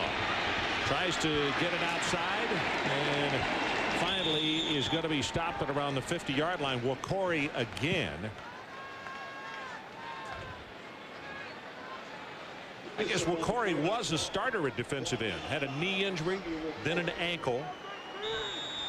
He's a great-looking specimen. We saw him on the sideline the other day as the trainers were wrapping his hands before the Sunday workout. Yeah, and you looked over at him and you pronounced his name, and he pronounced it right back to you to make sure you had it right. Chuki Wakore. 0 for 5 in 3rd down conversions. Bishop's pass got this one complete. tackle is broken by McDonald, and he will have the Wildcat first down. Now that's an excellent effort that you expect out of your leading receiver. He topped 100 yards in receptions 5 times this season, but he made a great effort to get that first down. Looked like McCory made the tackle again. Now Michael Bishop patting the football, just doesn't look comfortable. Gets good pressure. Of course, with Roosevelt Colvin on the field, you wouldn't be comfortable. But Darnell McDonald with that football. Well, watch his nice extra effort to get this first down. There it was. It was McCory as the quick pass. And Austin is there to make the hit on McDonald. Right now, the clock continues to run. 3:14, 3:13. 17-7 Purdue surprising K-State right now. And Ron, some bad news that occurred. Ron Chismar, former head coach at Canton McKinley, Rice. He was an assistant Temple, Michigan State, died the day after Christmas. He was a very good football coach, but a great guy, and will be missed.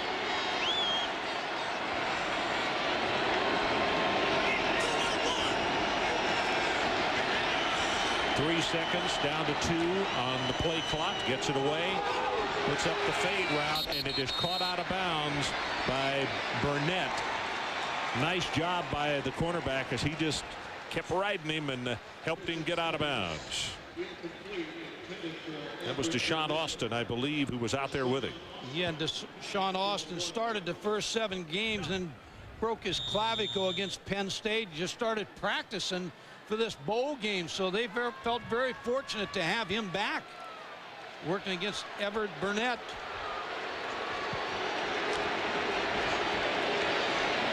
In fact, he hasn't practiced until they started working out for the bowl. No contact until last week. Last week. David Allen, the setback. He gets the ball. Weisbach tackler has 5 and counted off it close to 10 yards. It'll be plenty for the first down as he takes it around the 26. Jason Lorzell, a redshirt freshman out of Park Ridge, Illinois, is there to make the tackle. Yeah, and Ron, David Allen's trying to give that spark to get this football team awake and to get them back in this football game. He looks like the only home run threat they have on offense right now.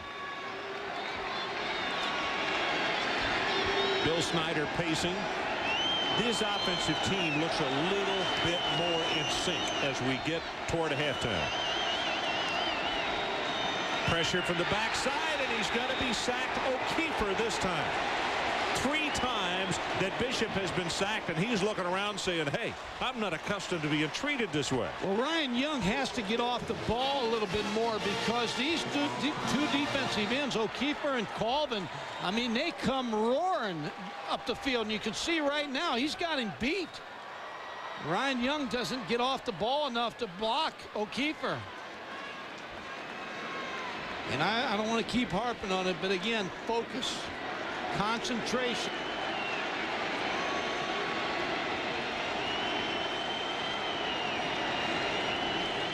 Sets deep in the pocket. O'Keefer coming after him again. They pick him up, and Bishop just throws it for the end zone, and it is knocked away by Purdue. Beasley got up and knocked it down. Ron, I'll tell you what was interesting on that play. Brian Goolsby, he's had enough. He says, I've had enough of you ends hitting my quarterback. He took a shot at Cheeky O'Keefer and blocked him just so that Michael Bishop could get that football off.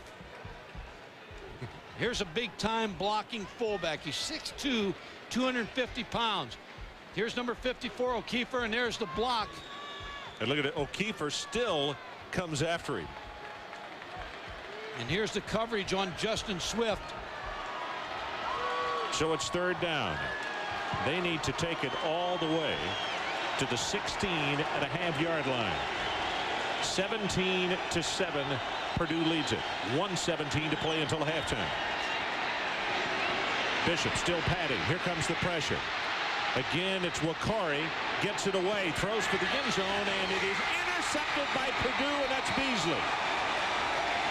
Ron, he had Brian Gooseby in the middle of the football field, wide open, asking for the football, and he just didn't deliver it to him. He threw in the coverage, a big mistake. He came into this game with only 4 interceptions, and he has not played the way you would expect to see Michael Bishop. Michael Bishop with a lot of time here. His offensive line gives him a lot of time. Now he starts to move around. There's McCory. Now he's looking, and he just doesn't see. He tries to get the ball to Aaron Lockett.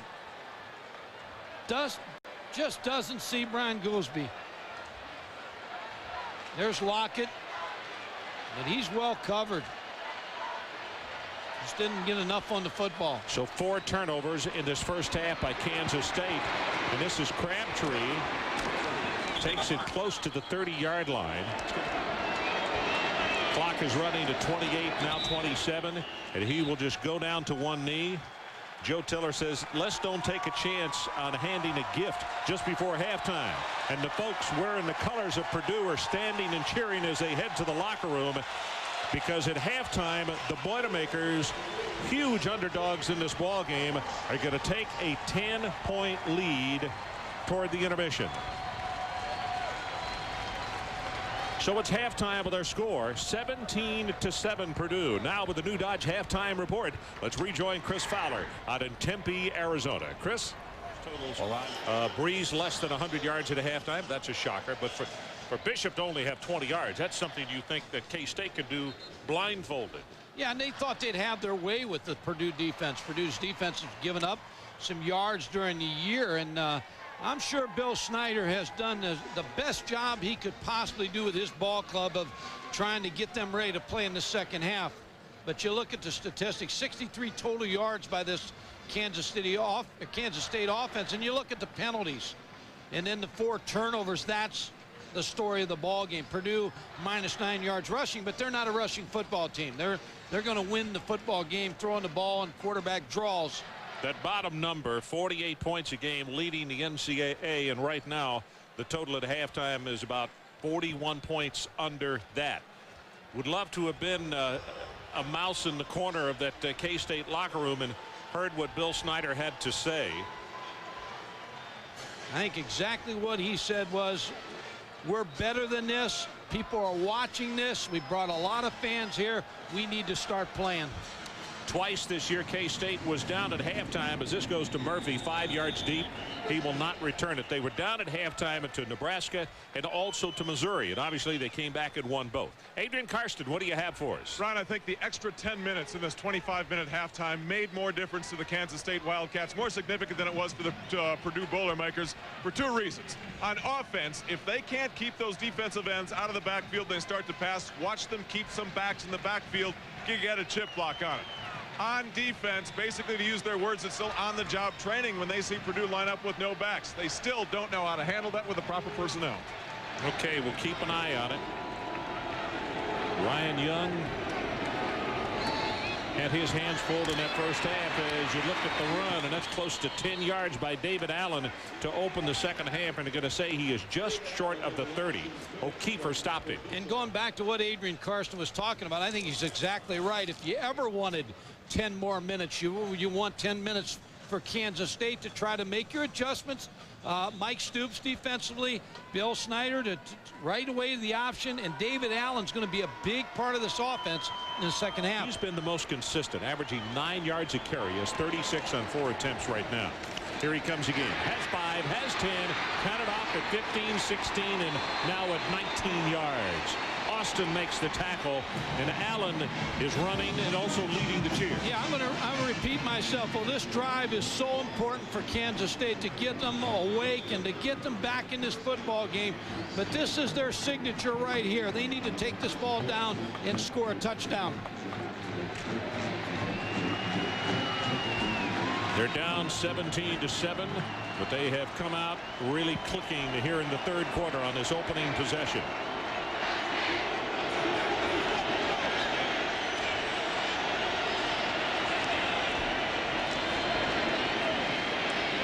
Pressured, he's just going to throw this one away. One of our our parab operators being helped up there. That's the microphone that's held on the sideline so you can hear the natural sound, and you heard the natural sound as the young man who hopefully is okay got up. Colvin is the man who was putting on the pressure, and he's being asked again, and thank goodness he's all right. It's going to be on Purdue.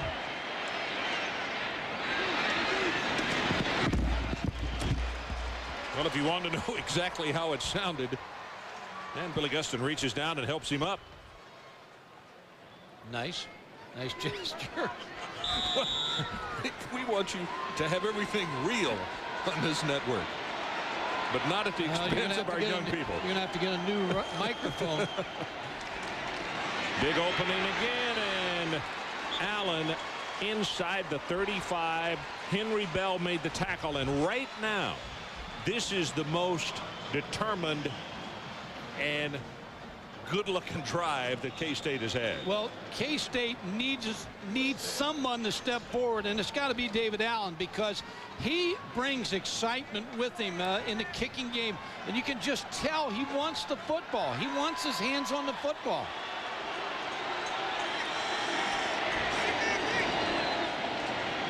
Got it again, and this time nothing doing. Lorzell, Jason Lorzell, the redshirt freshman, comes over to make the hit on him, and there is another flag down.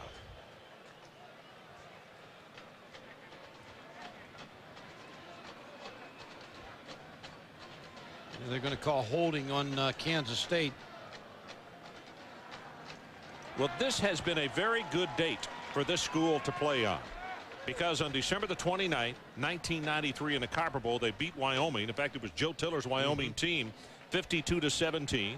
They beat Colorado State in 95 in the Holiday Bowl, 52-21 on this same day.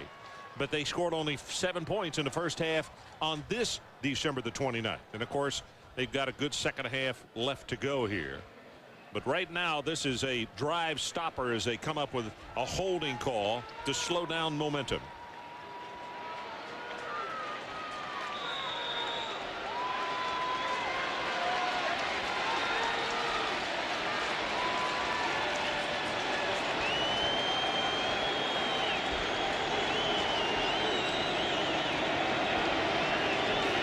First down and 20. Bishop rolls the pocket. Now going to throw back to the other side, and he's got it complete. Nice job in the comeback by McDonald. And they almost pick up all 20 yards. In fact, they may have. Lorzell on the tackle. Nice little adjustment, Ron, because what they did on this play is they rolled Michael Bishop to the right a little bit away from Roosevelt Colvin. So they get him away from the defensive end that's giving him the most problems. Darnell McDonald gets the defensive back. Deshaun Austin turned all around. Close to the first down. On the job Bill Snyder has done at Kansas State is something short of miraculous.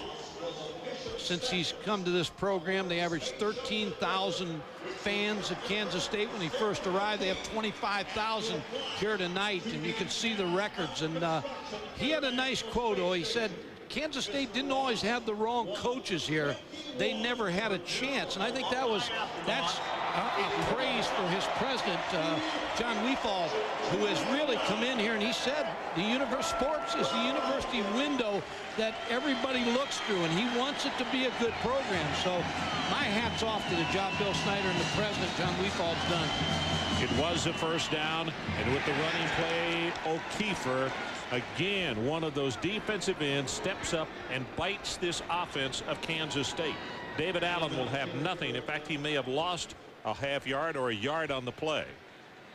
Well, we were told by this gentleman right here, Brock Spack, yesterday, that the two defensive ends were the two guys that they liked the matchups if they could get them one-on-one. And boy, when they've had them one-on-one, Mike, he has been right on it. They've tried to block Roosevelt Colvin with two and haven't been able to. Bishop on the pitch. Good hit by Beasley. You could see those heads snap back.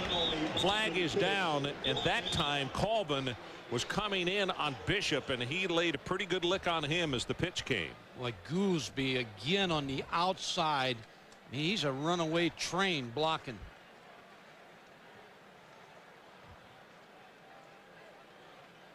Chop. Blocked below the knees. A wide receiver probably coming in from the outside. Can't see it. There's Goolsby's block. And again, Kansas State continually hurting themselves with penalties.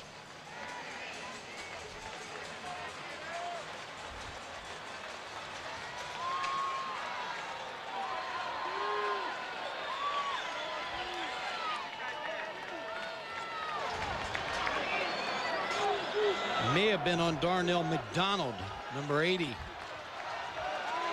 Eric Hickson comes back into the lineup at tailback. Second down, they got to take it all the way to the 14-yard line. Bishop under pressure. Now he's going to run it. In the open field is tackled by one leg by John Reeves. Roosevelt Colvin again putting backside pressure on the quarterback. But Ron Hudson and Mark Mangino, the offensive coordinators, are going to roll away from Roosevelt Colvin. So they're going to make him come a long way to try to make the play on Michael Bishop. But you talk about a nice tackle. John Reeves with a nice tackle. Not often that you can make a stop one-on-one on a guy like Bishop in the open field. And John Reeves is a former quarterback, started 5 games in 1996 for Purdue, threw 6 touchdown passes. Third down. And as we mentioned, they got to take it to the 13.5-yard line to get the first down. From the shotgun. Bishop, they roll the pocket back to the open side and throws it complete. Good heavens, what a hit on Lockett. The ball came loose, but I think he was down, and again there's a flag. Well, and it's way back at the line of scrimmage. And this is a late flag. They really blocked Roosevelt Colvin here. They ran the dash. An eligible receiver downfield for Kansas State.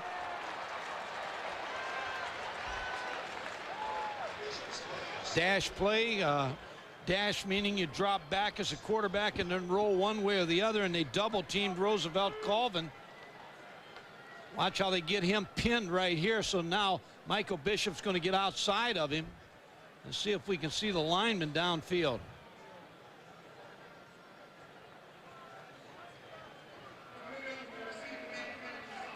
Maybe Martin. Yeah, but that's awful late there. I have to question that one too.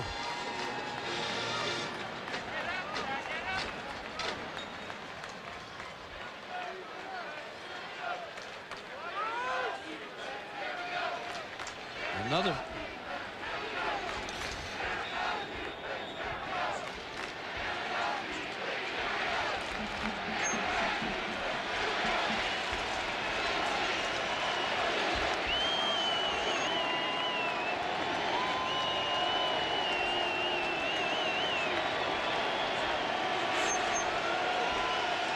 Well, Ron, I just watched that replay, and then I just don't believe that's a penalty.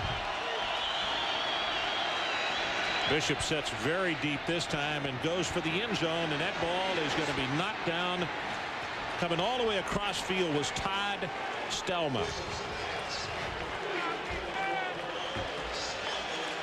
Boy, it's really hard to throw a pass that long across field and not have help.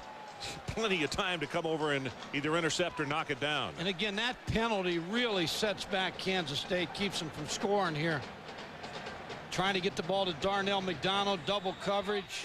You know, I'm a little surprised that Bill might not go for a field goal here, because it would be 59 yards and Grammatica's hit him from 65. But if he misses, he get a good field position up.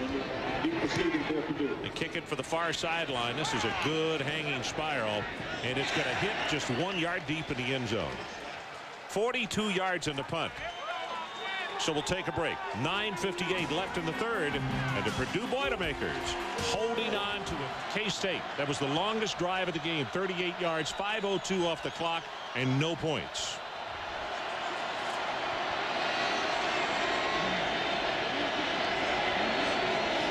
Here comes the safety blitz, and they throw the play that should work against it, and he couldn't get it back inside as Sutherland made the reception. And with that safety gone, Mike, they might have broken that one for a very long play. Well, what the formation was 3 receivers close together, which called a bunch set, And then Vinny Sutherland came in motion.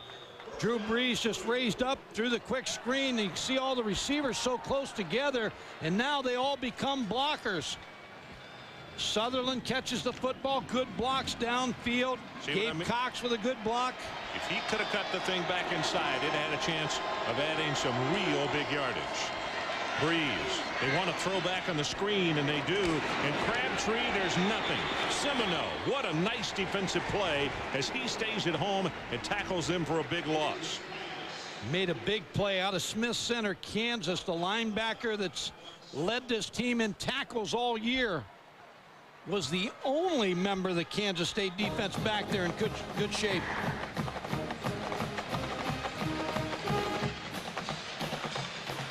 Stratton checks into the lineup, number 89. And at Stratton, for the most part, they don't use him just to block.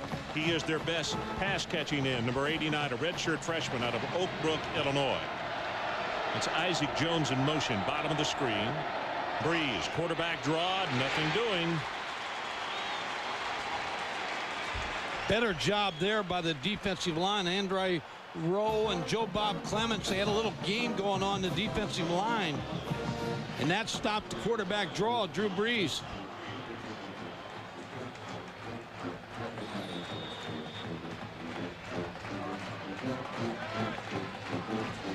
(17-7) if you just joined us. Clock running at 8 minutes and 35 seconds to play. Third quarter.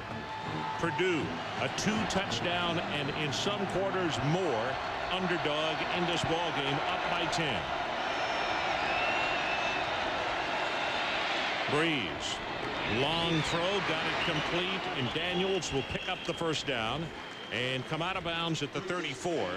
Cooper was there to make the play on him. Cooper shows you his speed from that strong safety position, making that play. Brent Venables, the linebacker coach, on his way to Oklahoma after this game, having a conversation with his outstanding strong safety.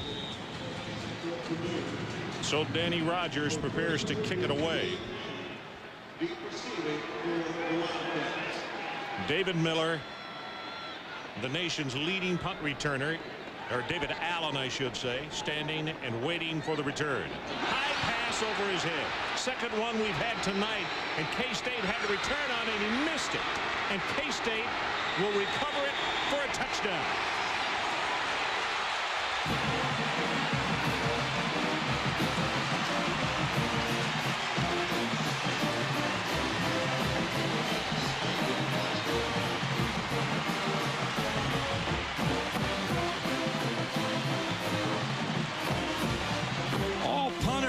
Are taught when the ball goes over your head to scoop it out of the end zone, take the safety. That's what he tried to do, but he overran it. You do not want to give this ball. For Sanford, that is the second one. Joe Tiller timing the punter, but the snap goes over his head, and everything breaks down. Abbott winds up.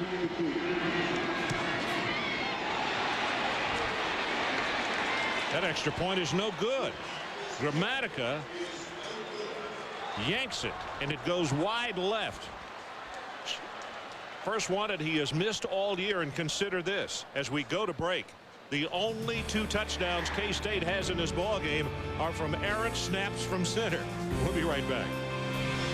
So our new score, the Kansas State Wildcats pulled to within 4 points, 17-13. Jake Havoc, a sophomore out of Oakland, Iowa, who is a special teams specialist, recovers the ball in the end zone, and that's exactly what has happened to Purdue tonight. It has been Havoc as far as the long snap.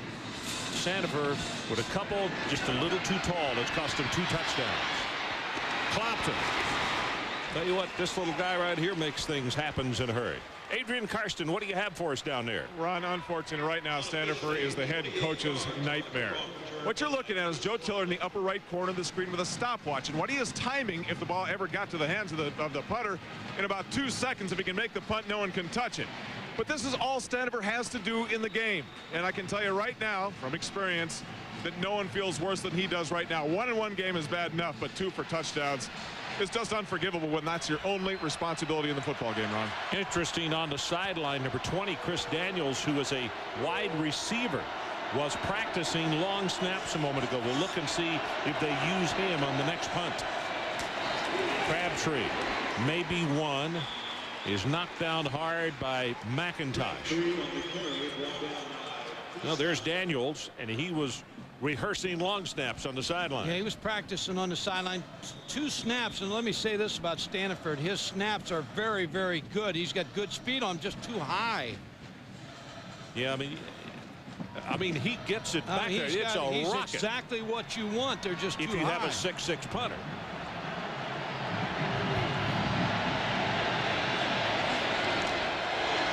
Brees got it complete. Close to the 40 is Sutherland. And that appears to be enough for the first down. Depends on which foot came down there. Cooper pushed him out of bounds. That was a very nice throw by Drew Brees to Vinny Sutherland against pretty good coverage. Ball possession offense for Purdue. They go downfield a few times during a ball game, but mostly underneath throws. 14 of 31, 2 interceptions, 117 yards, and 2 touchdowns for Drew Brees tonight. Sets, now he's going to run, and that won't last very long because they collapse. Kelly is there, Robinson is there. And Jeff Kelly playing a little bit more in the second half. Well, we talked about the linebacker situation with all these different formations that somebody has to sit out, but Jeff Kelly playing a lot more here in the second half, but going off the field again. Now this time both Oaks and Kelly go off. Yeah, so K-State will play with only one of their linebackers. 2 on the sideline again. And again, it's not just your best football players, but your inspirational leaders on the sideline. Semino, the only guy in the lineup at that linebacking spot, throws it complete. That's Jones, and not going to have the first down. It's going to be 3rd and short. Chapman makes the tackle. Talked about that they average in a game, a regular game against a normal football team that's going to play with a tight end, 2 running backs, that they would play almost 70 plays. Jeff Kelly's only played 15. Oaks has played 25. Semino 40. So you can see the effect of the formations Purdue has had on those linebackers. 3rd down. Just over a yard for the first down. Brees tripped over his lineman and got it away, and it's intercepted, and that's Chapman. Brees tripped over his guard and still tried to get it away. That's his 3rd pickoff of the night. Looks like David Cohen, as he was trying to slide, Drew Brees hit the foot of David Cohen and was falling down and threw the football. Lamar Chapman had the interception.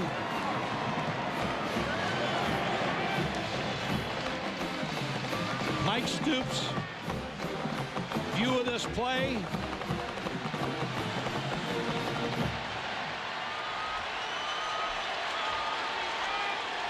And the interception by Chapman. David Allen is the tailback. Gouldsby, number 30, the fullback. And they go with the running game. And Allen tries to move the pile, and they push him back after a gain to the 48 of Purdue. O'Keefer grabs him. Drew Brees shakes his head saying yes, and that probably is a yes, sir. I will not try to throw another hero pass like that again, because that right there could be enough to put K-State in front of this ball game. They've got great field position. They're starting to feel a little bit better about themselves offensively. They're starting to run the ball better.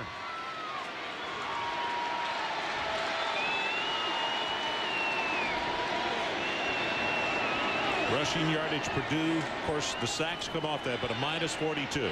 Bishop, it is a design play, and Lorzell is right there to necktie him after a gain of a couple, and now it's going to be 3rd down, and they still need about 4.5 yards for the first. And that's been the problem with Kansas State tonight. 3rd down, they haven't been able to move the chains with any kind of consistency.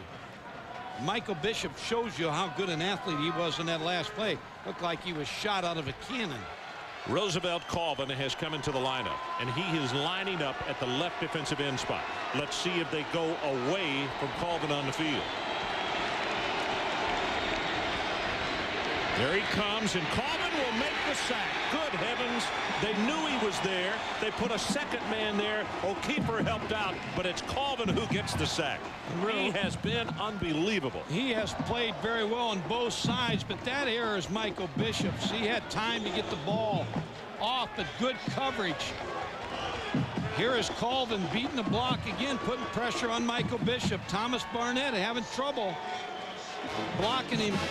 Brought the ball down, and the sack for Roosevelt Colvin.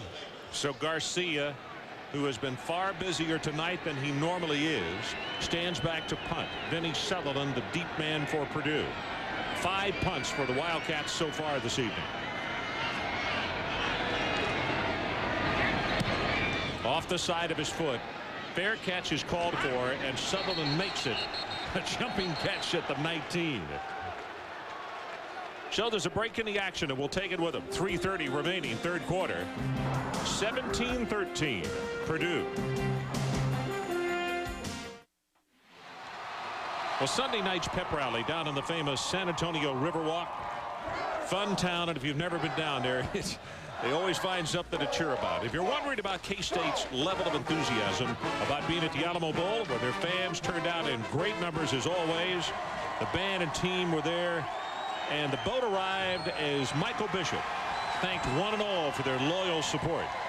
And I'm telling you, as you walk around this city this week, there is a lot of that color in every direction, and it comes in all shapes and sizes. Got all 3 linebackers on the field now for Kansas State. 1st and 10. Brees steps up. Got it complete at the 28. He's being pushed back, and I'll be interested to see. Now they're going to spot Daniels down at the 26. I thought he got hit at the 28. Well, he did. He got hit by Lamar Chapman and knocked back a couple yards. He gave him a bad spot there. Yeah, he did not get credit for forward progress there. And with their lack of running game, because of only having a 1 back or no back set, they got to do it throwing. I think Joe Tiller's wondering the same thing we're wondering about why the ball is spotted where it is. Seminole out of the ball game now. The 2 linebackers remain with the extra DB coming in. Under 3 minutes to play, third quarter. Here comes the blitz. Pressure up the middle, and he puts some air under it, and he's got it complete, and that's Sutherland. Now this is what Purdue wants. They say, you want to play one-on-one with us. We may not have a bunch of 4-2 guys, but we'll get open if you protect us one-on-one, because you can't do it. That's 29 yards on that play. Well, anytime you jump the receivers, it's going to turn into a fade. There's a couple low blocks. Little pressure by Jeff Kelly. Andre Roll, number 56, gets to the quarterback, but Vinny Sutherland with a good route against Milton Proctor. Sutherland now 3 catches for 53 yards, and they move the chains. The ball just outside the K-State 45. It's Crabtree in motion. They swing the pass out. Nice job defensively, but he breaks the tackle, and that's Isaac Jones to the 40-yard line. Carter finally stops him. Yeah, Jared Cooper tackled the shoe. Pulled it off of Isaac Jones, and that's all he got. You know, he's got on the gloves and everything else. He's not going to be able to get that shoe tied, so they get another receiver in the ball game for him. Number 14, Sutherland, comes in, and Jones will take a little rest here as he reties his shoe.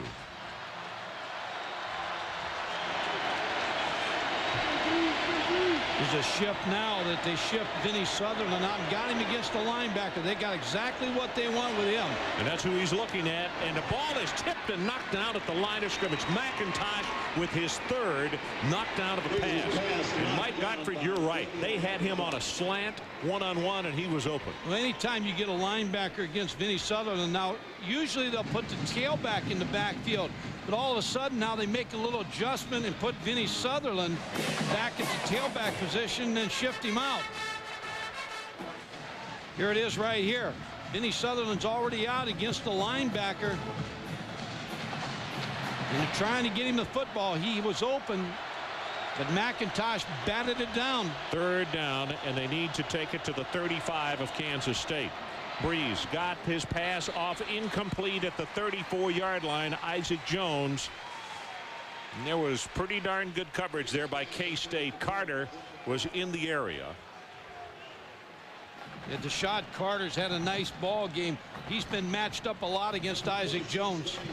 And it is going to be Chris Daniels, the wide receiver, who is 6'3", 202 pounds, a junior out of Clearwater, Florida, who is coming over the football to make the snap.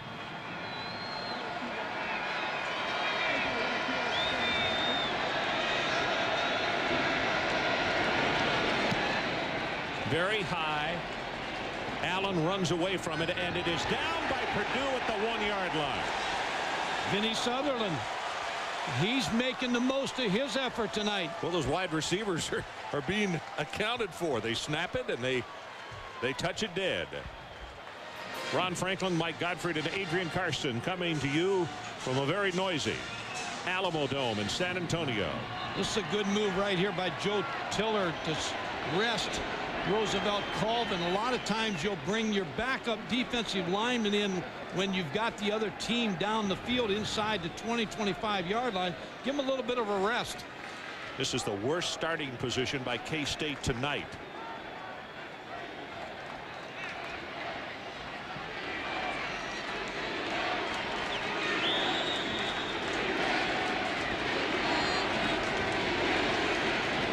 Here's where you got to be really careful of Michael Bishop, and you can't get lazy on any step. They'll go with the running game, and it's going to be Allen, who is tackled by Fells close to the 5. Michael Bishop took a long time at the line of scrimmage there. What he's doing right now, Ron, is he's looking, he's going up to the line of scrimmage with a formation. He's looking to the sideline for Bill Snyder if he wants to change the play. He's given more of an opportunity to call the play based on what they're in defensively.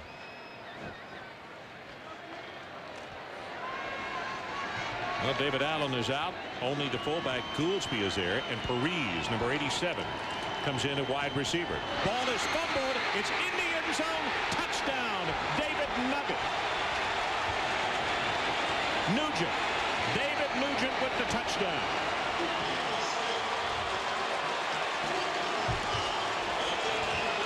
Never got to football.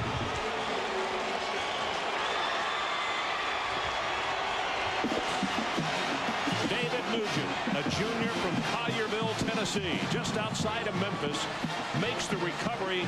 And Mike Gottfried's right. Brian Gouldsby, who doesn't carry that often, just never got connection from Bishop.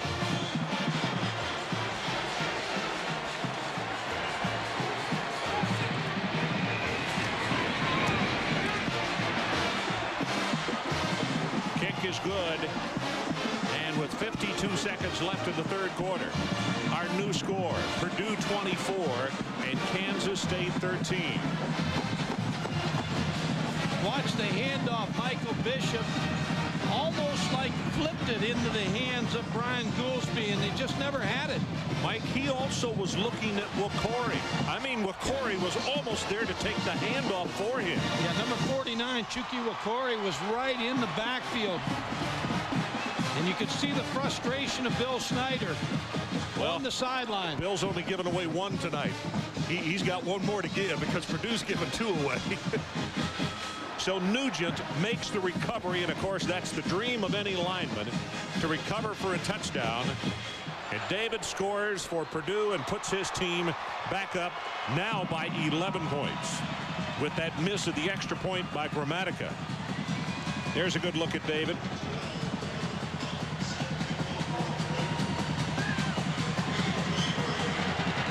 Collierville, just to the south of Memphis, Tennessee, wound up heading to West Lafayette, Indiana, to play his college football, and right now is extremely proud. Here comes Bunton's kickoff.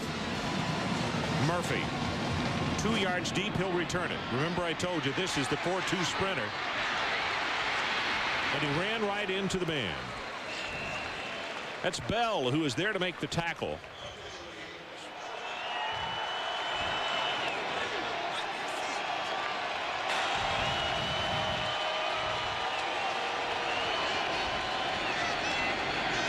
Bishop's pass. Brees in and out of his hands. Again, that ball was thrown right to Gavin Brees. He should have made that catch. Michael Bishop, that's probably the best pass he's thrown in this ball game. Had a good zip on it. Just an incomplete pass. Deshaun Austin. Mike now, gave you the history on him. He's been hurt. See, Michael Bishop's looking to the sideline now. Bill Snyder's making this play call. Play clock is at 9, now at 8.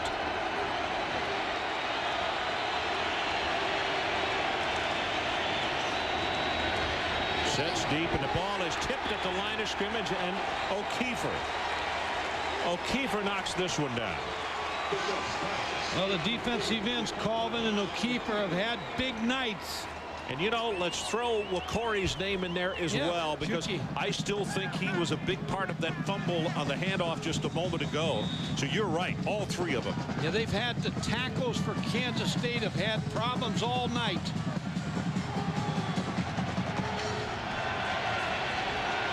By the way, K-State losing those 3 fumbles tonight. That is an Alamo Bowl record. Bishop's pass intercepted. And it's Gustin again. His second pickoff of the night. 1st and goal, Purdue.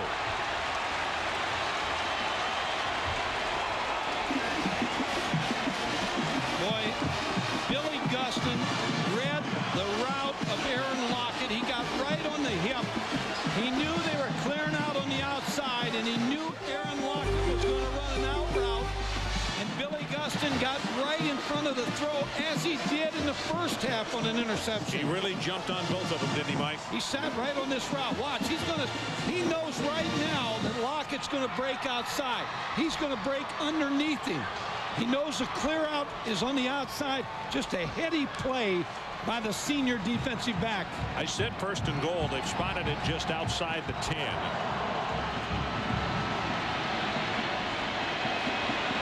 From the shotgun, Brees, incomplete. One more comment about Gustin. You have to think when you see plays made like that is a young man who has to have been in the video room watching tendencies and watching receivers and watching quarterbacks. Well, he's had 2 interceptions tonight. He came into the game with 2 interceptions. He came out of Georgia Military Academy. He studies film and he knows routes. He read the route on both plays that he intercepted the football.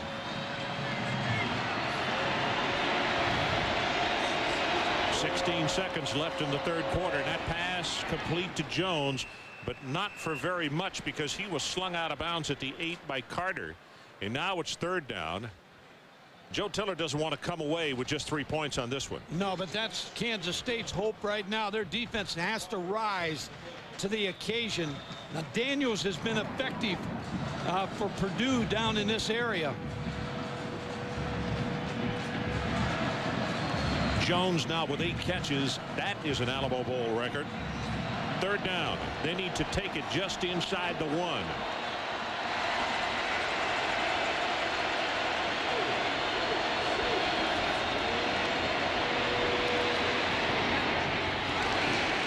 Incomplete. Stratton, the tight end, was the guy he was looking for. And this is what Kansas State needed at this time. They had to force the field goal. Good defensive play.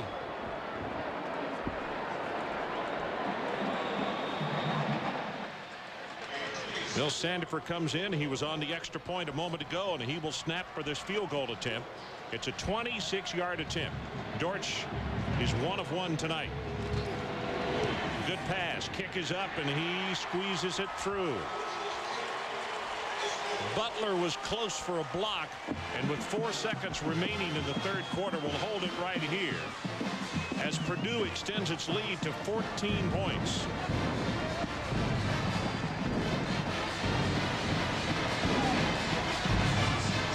Again, we talk talked early about the focus of Kansas State. Ron, they should have been in the Bowl Alliance. There's no doubt about it. They're not playing well tonight. This is a football team that went through the entire season, beat Nebraska, only had one loss. They should not have been passed up to the Bowl Alliance. They were. They fell all the way to the Alamo Bowl. Bill Snyder said the Alamo Bowl is our ally. They wanted us. But this ball club just is not in this football game tonight. I'm not taking anything away from Purdue. But this is not the Kansas State team I watched all year. Bowl championship series, of course, is what Michael is addressing. And it was strange the way this whole thing has come about. But the situation right now, 4 seconds remaining in the third quarter. 27-13. And Bunton to kick off again. And you have to understand, every time you kick it, if you can't get it in the end zone, you're playing with fire because of that number 3 back there. But this one's far enough. I don't think he'll return it. Well, he's going to. From 5 yards deep in the end zone, runs into his own man, and still takes it out to the 36-yard line. That's 41 yards on the return if you count the 5 from in the end zone. He is just dying to break one. That is the end of the third quarter. And as we head to the final 15 minutes, Roosevelt Colvin, Chiki O'Keefer, and Shuki Wakori have had a big part in this ball game. Well, the Boilermakers are wishing they could put that clock on fast forward and just get it going and head back to West Lafayette. We'll give you the 3 quarters statistics in just a moment as they go with a running play. That's Hickson, and he pushes the pile forward for about 3 yards through 3 quarters. Mike, what do you get from these numbers? Well, the fact that Kansas State can't muster any offense and the 6 turnovers. Obviously Purdue with 4, but the Kansas State turnovers have just killed their effort.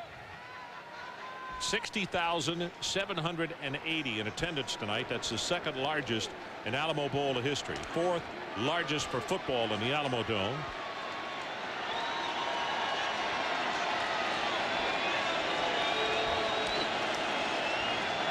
Bishop sets deep under pressure, and he's sacked by O'Keefer.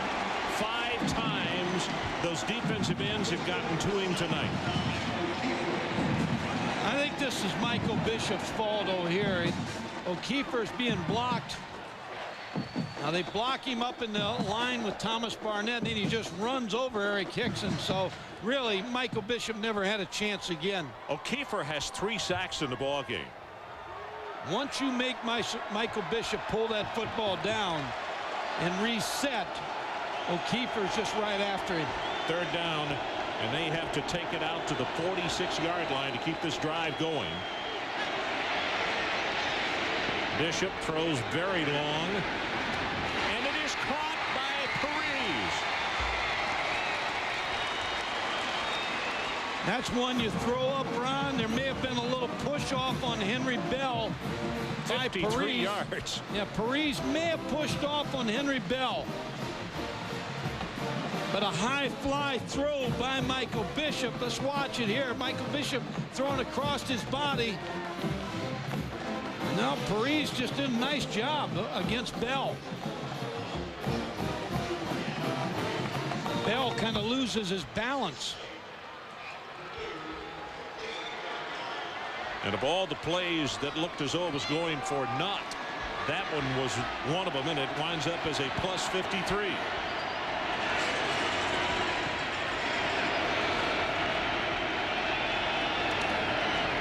Quarterback draw. And Bishop goes down hard just inside the 10. That's Felds combining with Lorzell on the tackle for Purdue. Michael Bishop running the quarterback draw, just follows the blocking of Brian Goolsby. Fells makes the play. He's had a remarkable ball game also, Ron. Willie has talked about him being a wrestler in high school. He had a three-year record of 99-2. David Allen at left guard, and then he disappears. He takes a pretty good hit by Reeves and also Woody Felds again. Their inability to run the football tonight, Kansas State has not been able to muster any kind of attack inside to cause Purdue any kind of problems.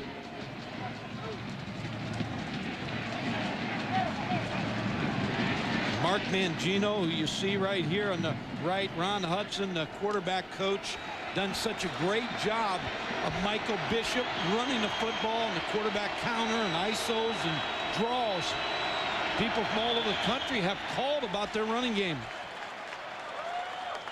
Timeout called by Kansas State. Will take it with them. 12:08 to play in the game, and the Wildcats are down by 2 touchdowns.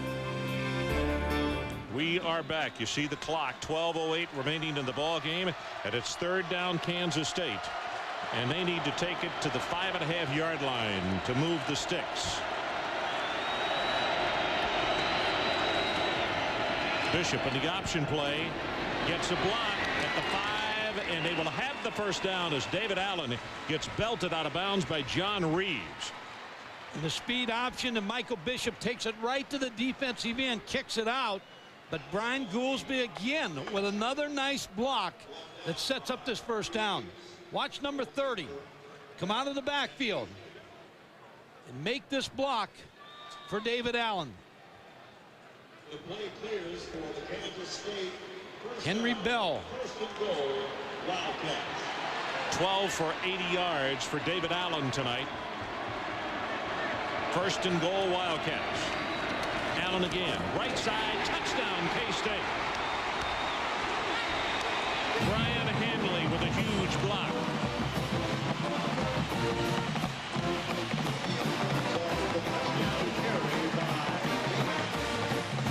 And that is the first offensive touchdown in this ball game that K-State has taken the offense and driven it down the field without taking it over at the 6-inch line or recovering a fumble in the end zone by the defense or special teams.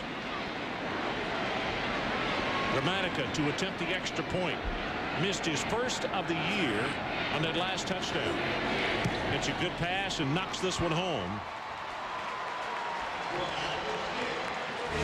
So there's a timeout. 11:59 left in our ball game. It's a 7-point Purdue lead.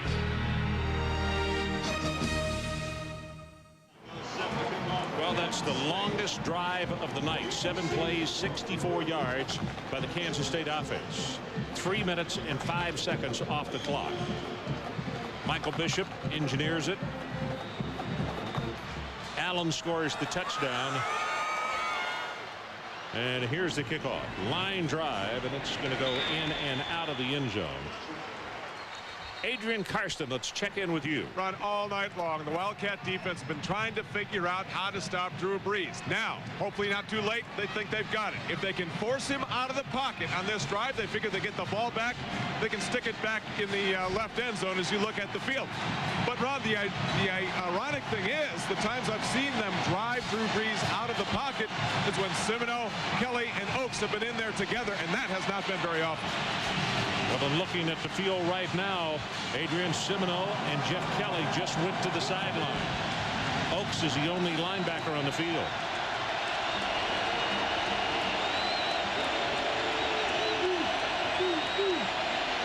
Brees puts some air under this one, and in and out of the hands of Sutherland. Boy, that was close. Threw a nice pass. Cooper had the cover. Yeah, you work on the strong safety again, Jared Cooper.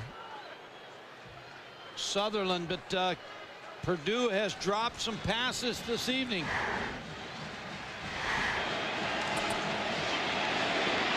As this game's moved along, Drew Brees has hit his receivers, and the ball has not been able to be brought in.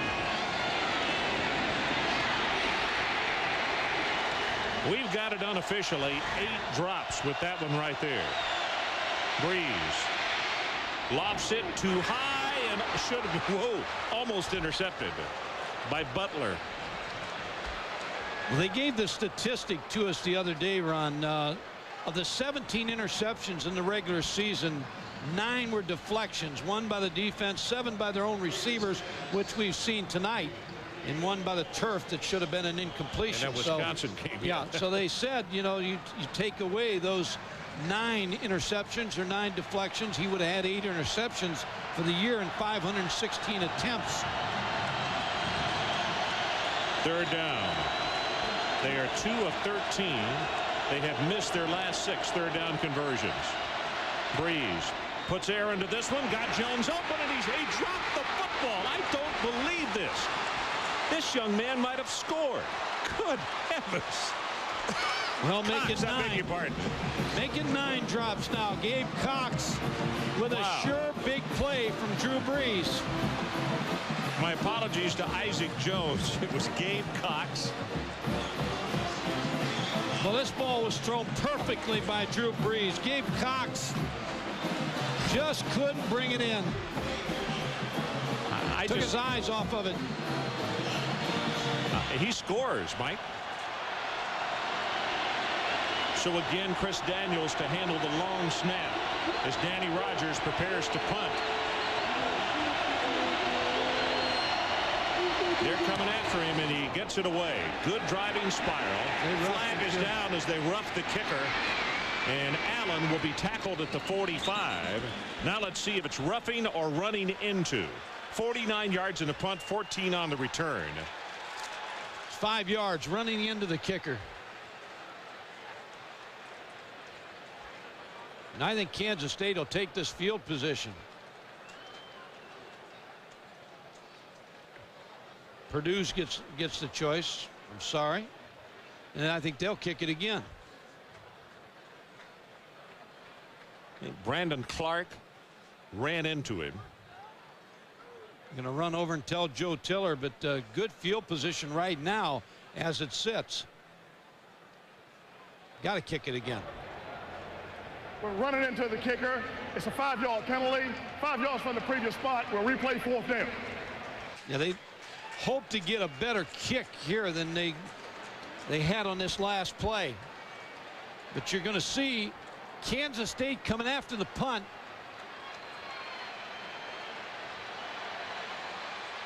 And it couldn't catch the number. There's so many of them. Well, it's 45. Brandon Clark, as we said. He is the man who took his legs out from under him, I believe. 11 penalties, 91 yards now against Kansas State. And David Allen, dangerous as again. He's clapping his hands, waiting for this football.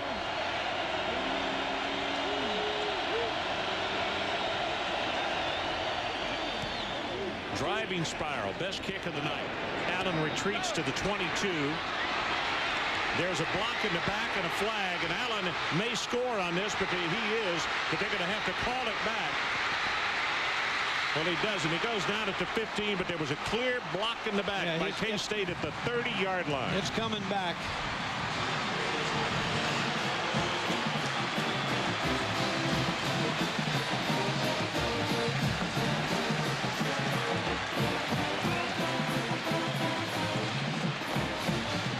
May have been havoc.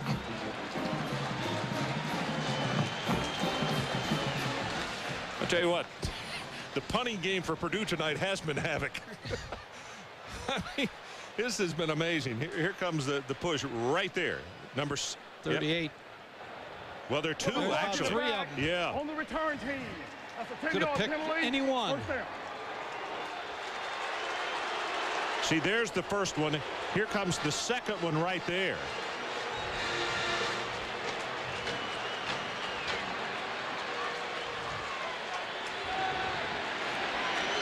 So McGraw was one, but he wasn't the only one. No, he could share that honor with several players.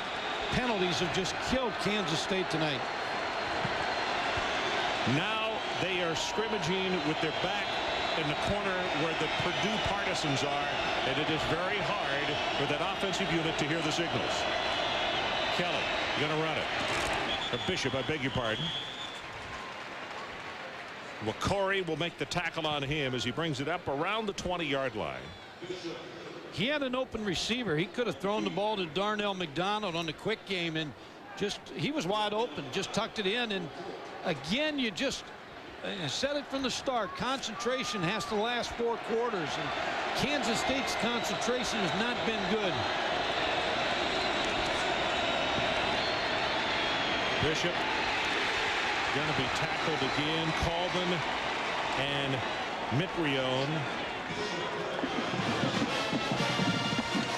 Mike, I think they've only played 5 defensive linemen tonight. They played O'Keefer, Wakori, Colvin, Nugent, who scored a touchdown, and Mitrione, who helped out on the tackle there. I can't remember anybody else. No. Can you? And they've played very well. Michael Bishop will attest to that. Nugent, as we said, the lineman's dream. He got a touchdown tonight.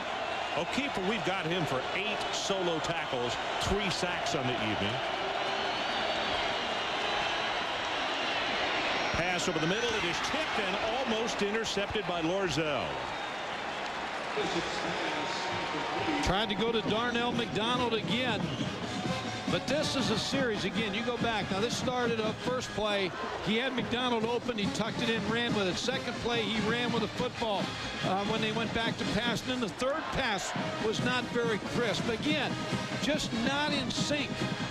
Michael Bishop has not played very well this evening.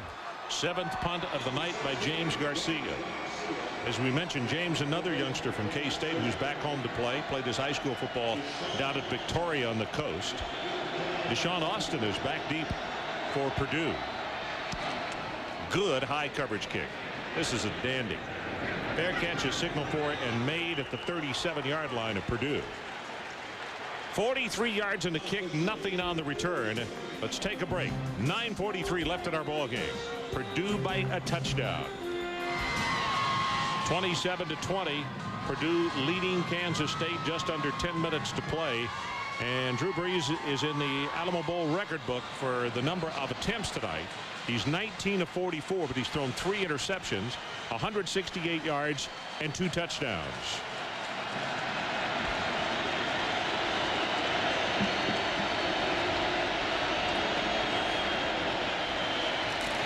Crabtree takes it for short yardage into the middle.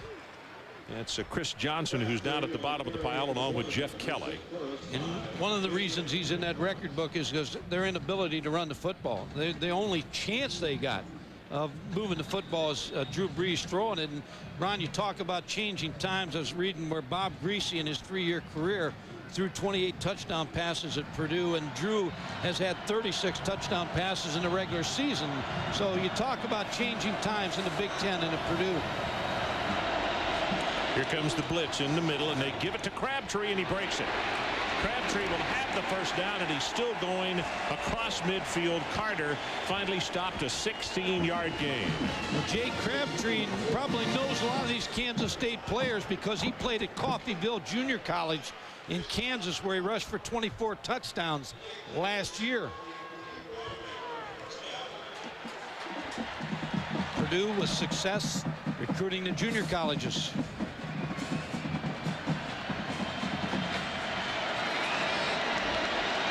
First down, they put the ball at the 47. They keep it on the ground again. Crabtree has 5, has 10, counted off at around 15 yards. Carter will make the tackle, and Coach Stoops, well, again, rocking and reeling in that chair upstairs because he knows that as tough as the offensive output has been tonight, only 1 touchdown, but the offense really, that if they go down by 14 again, it's going to be a big mountain to climb, Mike. Yeah, and their offense just isn't playing that well. But when you go to a one-back set, spread people all out over the football field, your run support sometimes can get mistakes. And that's what's happening to Kansas State. They go with the 3rd running play in a row. This could be a Purdue record. Going back to the days of Bob Greasy now. Bob was handing off. Semino makes the tackle. You know, it was interesting in asking Joe, I said the nicest flattery that you can have is when somebody starts doing what you're doing. How much around the Big Ten have you seen some of your offense beginning to spring up? And he said here and there. Beginning to see more one-back and no-back stuff, but particularly one-back. Coaches steal a lot of things off that tape. Crabtree, 9 carries, 44 yards now. They fake it to him. Brees gets his pass away complete. And they will give him forward progress enough for the first down.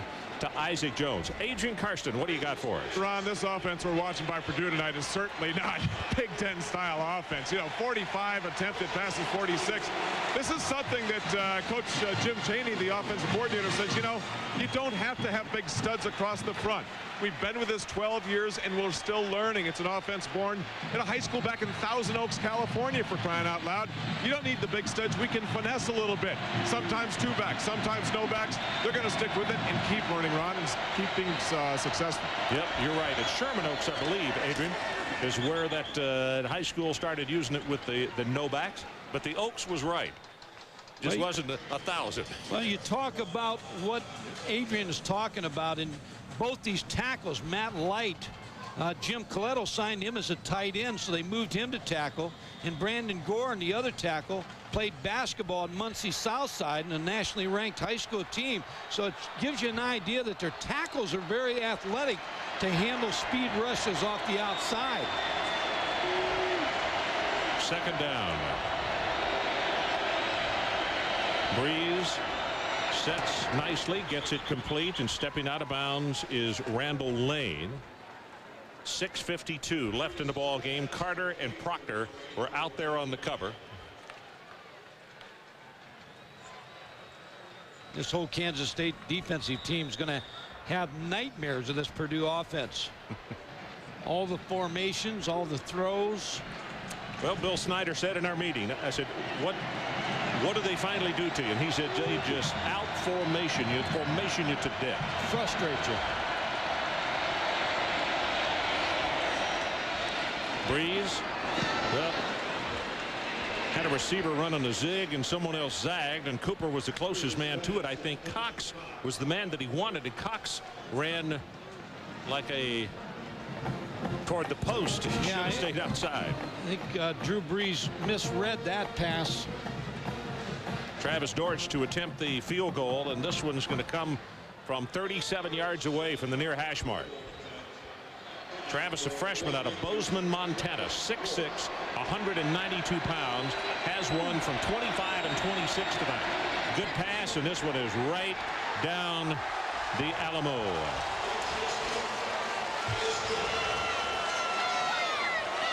So the Purdue Boilermakers, with that field goal, push their lead back to 10 points. It will take a break with 6:44 remaining. The Big Ten right now up by 10. Well, we're back. 6:44 remaining, 30-20. Purdue on top. Purdue is a huge underdog in this ball game. And there's the man, Frank Murphy.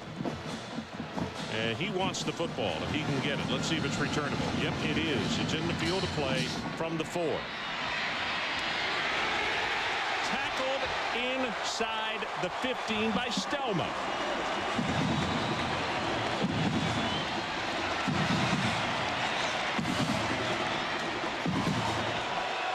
First down from the 13-yard line. Bishop, deep retreat, pumps it. Going long, got a man open, and McDonald makes the catch. Flag goes down, but he will score it easily from 87 yards. Let's call it 88 yards. Billy Gustin tried to run into him to get the pass interference, but Darnell McDonald, with good concentration, brought that pass in for the score. And just like that, Kansas State back in this ball game. Pass interference on the defense. By rule, we have a touchdown. Penalty is declined.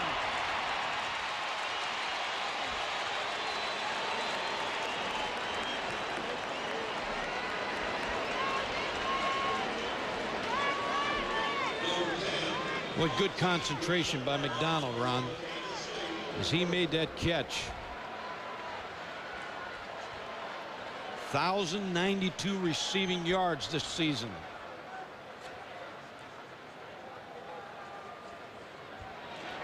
Gramatica to attempt the extra point and try to make it a 3-point ball game again with 6:23 remaining. And he does.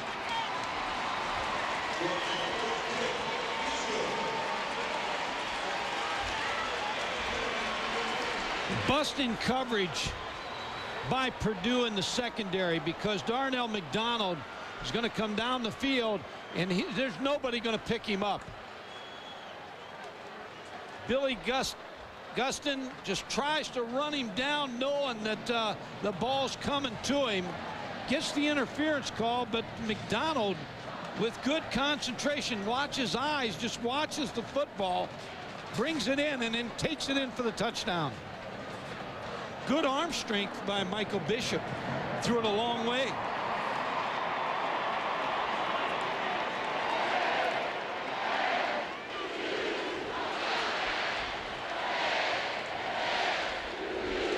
And Gustin disgusted with himself. It's one of those things where, with the college rule, heck, if he had known, just go ahead and tackle him. Yeah, I'm not sure whether he was supposed to be over the top or someone, the corner, sat down on the play. Henry Bell, it may have been Henry Bell, supposed to continue with the wide receiver Darnell McDonald. They're now saying officially 88 yards, and that is an Alamo Bowl record by McDonald to pull his team to within 3.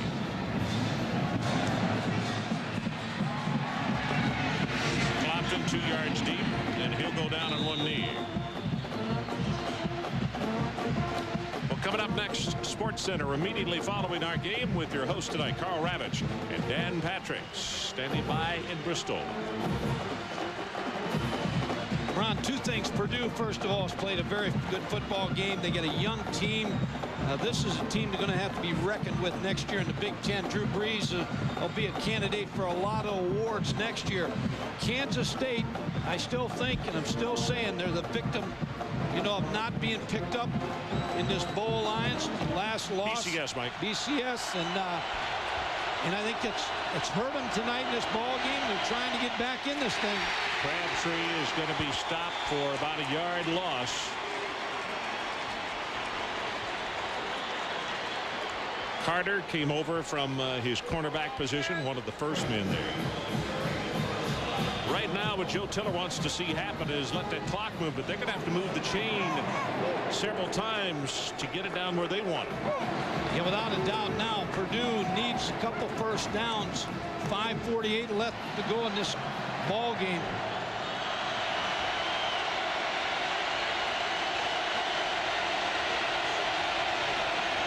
Running play again. Crabtree takes a real shot from McGraw. You could see John come up quickly. Cooper was there as well. And now decision time, 3rd down. And from where they're marking it, it's still going to be about 9 yards for the first. Ron, and as you look at this play, Purdue will try to find a matchup where they like it the best, and they have tried unsuccessfully to go against Cooper tonight, number 40. They're 2 of 15 on 3rd down conversions, and they've missed their last 8.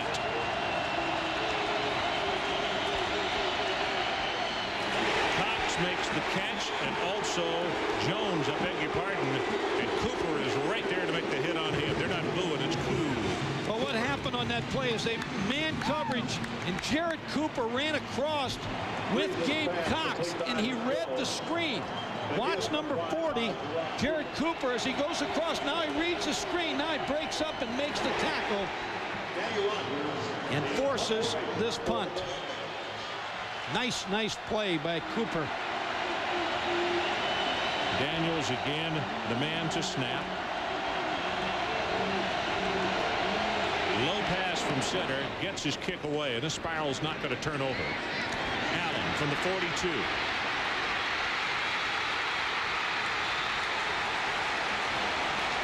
That's the reason he leads the nation in kick returns.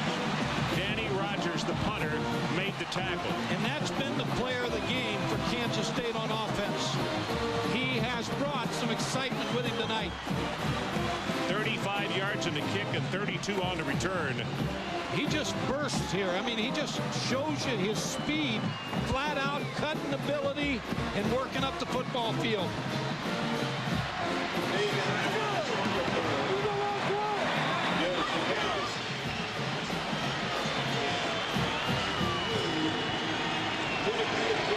.4:02 to play. And K-State can smell momentum going in their direction. Here comes the quarterback draw. Still on his feet. And Bishop will take it close to the first down. Around the 16-yard line. Lorzell makes the tackle on him. Well, Michael Bishop's not used to losing, Ron. In his junior college career, in his college career at Kansas State, 46-2. Pretty good odds for your quarterback.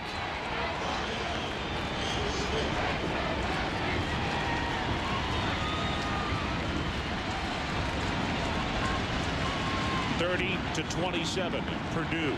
But that lead is very much in jeopardy right here.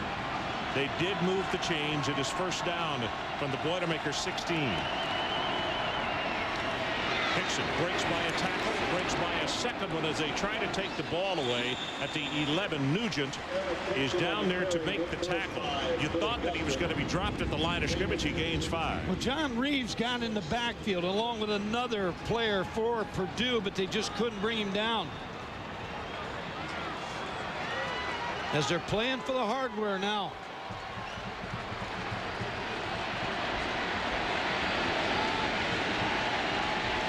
Joe Tiller trying to get his defense sparked.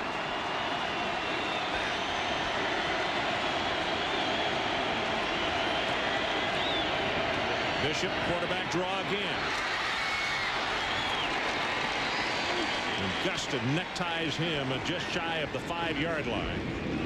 Playing with a little more emotion now in this quarter. Michael Bishop, he's like turned it up a notch. These last 2 quarterback draws, he's running with more authority. You see a nice block by Ryan Young. Now all of a sudden the rush of Purdue is a non-factor because everything's going up inside. And when you look at the difference, 309, the average size of the K-State line, to 268 for that defensive front for Purdue. When it comes to a muscle situation such as this, that it's a decided advantage to the Wildcats. Yeah, and you chase Michael Bishop the entire ball game. You've had that long layoff. You tire out a little bit.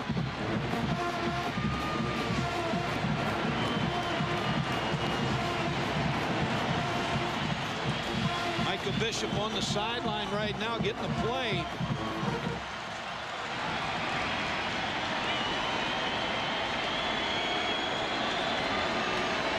Plenty of time on the play clock. It is at 13, now at 12, now 11.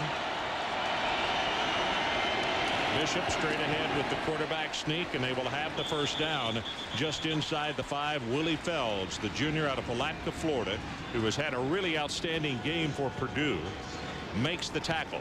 Here's Ron. We're in the huddle. Michael Bishop challenges that offensive line. This is a heavy senior football team on the offense. 4 seniors on that offensive line. Now a timeout as the entire Purdue defense is walking toward the sideline, and it is the Boilermakers who call the timeout. We'll take it with them. 2:08 left in the ball game. Boilermakers by 3. Well, the hardware's on the sideline. No names have been engraved on there as yet. And the folks wearing purple are thinking that they're going to yank victory from that gentleman you were just looking at. Purdue has been shockingly on top and in command of this football game until about the last 6 or 7 minutes. And you've seen a different Michael Bishop in that last period of time. Purdue led at 27-13 with 4 seconds left in the 3rd quarter. Hickson is tackled by O'Keefer. And it's a credit to Bill Snyder and his coaching staff. We talked about the lack of concentration. We expected him not to be at emotional level in this ball game, yet here they are with 1:45 left, a chance to win this football game or to take the lead. 2nd and goal. Hickson met in the backfield as they got penetration, and Willie Fells again. Bishop quickly gets away from the offense, runs to the sideline to get the play rather than take a signal. And a timeout has been called again by Purdue's defense with 1:27 left. We'll take it with them. Right back. 30-27 our score as fight songs are being played and pom-poms are being waved, and we got 1:27 left. Don't forget Sports Center coming up next. Ron, what makes Kansas State dangerous here is the option with Michael Bishop carrying this football. So here they come to the line of scrimmage. It is 3rd down for the Wildcats.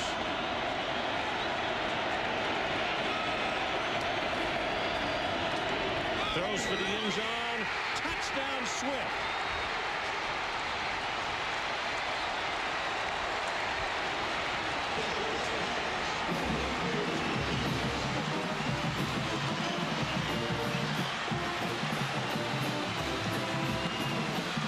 And there is a flag down. And Mike, this celebration, I think it's a personal foul on Purdue. I beg your pardon. I was thinking maybe unsportsmanlike. Let's see. The touchdown is good on the play. After the play is over, we got a dead ball, personal foul on the defense. Wow. Half the distance on the PAT. What a nice call by Mark Mangino and Ron Hudson, and just a beautiful call to Justin Swift.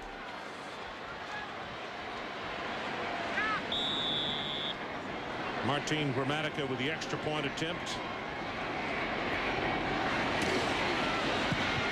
And he got it, and it is now, flag is down. Let's wait and check that.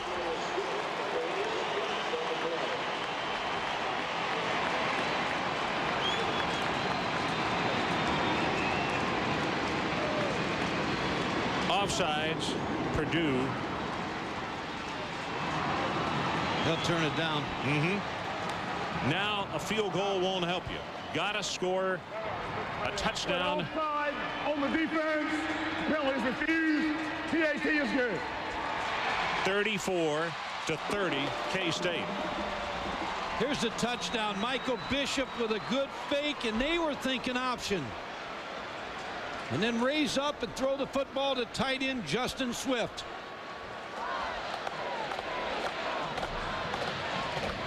O'Keefer was in coverage, but just couldn't stay with Justin Swift.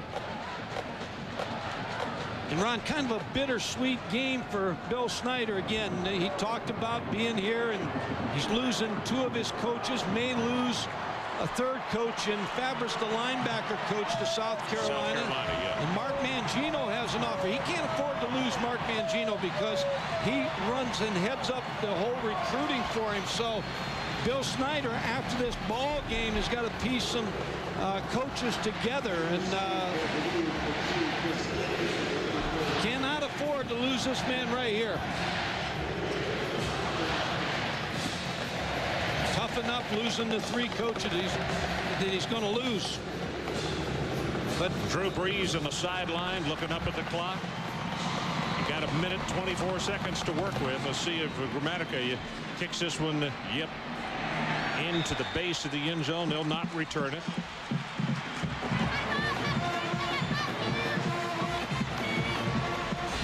Go back to all the missed opportunities Purdue's had in this ball game. The drop passes. Cox deep over the middle. Yeah. And also, you know, Bell on that interception when he dropped it in the wide open field. But they still have 1:24 left.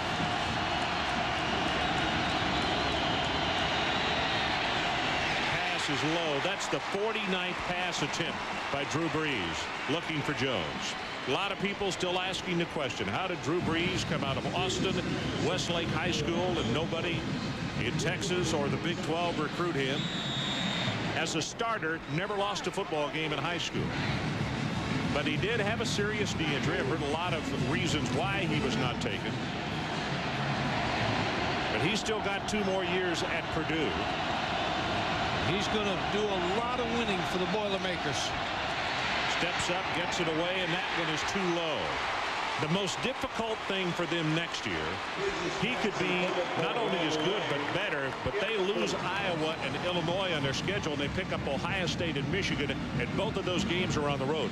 That is not a good swap. No, but they return most of their football team, and they've nationally recruited more Since Joe Tiller's been there, they only have 4 starters from the state of Indiana.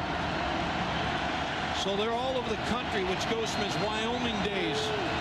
2 of 16 third-down conversions, and they have missed their last 9. Brees' pass got it complete, and they'll have the first down. A good effort by Chris Daniels. Brees' pass complete to Chris Daniels. 1:07 showing on the clock. First down, Purdue.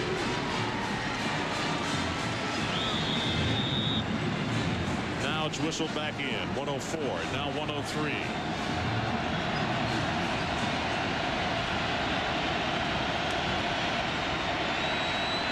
Gets this one complete. That's Randall Lane. Sometimes they have trouble with the easier catches, but Randall Lane just snatches one out of the sky for Drew Brees.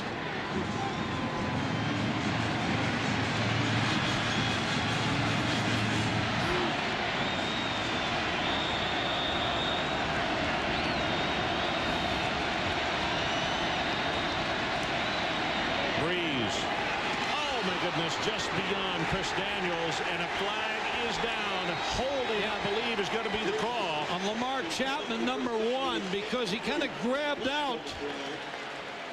It looked like to slow the receiver down.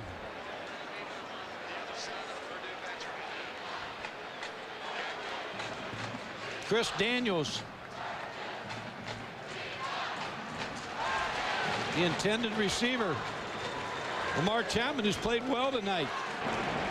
We have pass interference on the defense. That's a 15-yard penalty from the previous spot. Automatic first down.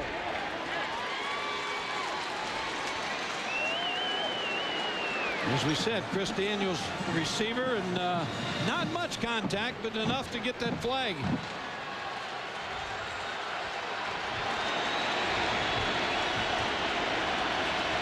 Penalty yards. Well, they have been considerable. Brees going to run it, and he's got a lot of running room. Going to take it as far as he can, and he did get out of bounds. Very wisely got what he could when diving out of bounds. Chapman was there, but he is down around the 25, and that's enough for the first down. Here's where Drew Brees is really good at, because he can feel the rush. Jared Cooper, number 40, is going to come from the top of the screen. He feels the pressure, ducks up underneath, and picks up the first down, and then tries to get out of bounds. Lamar Chapman on the hit. You could see his wide receiver wisely coming off rather than throwing a block and being called for a clip. Brees lobs it for the end zone. Got him there. Touchdown, Isaac Joe.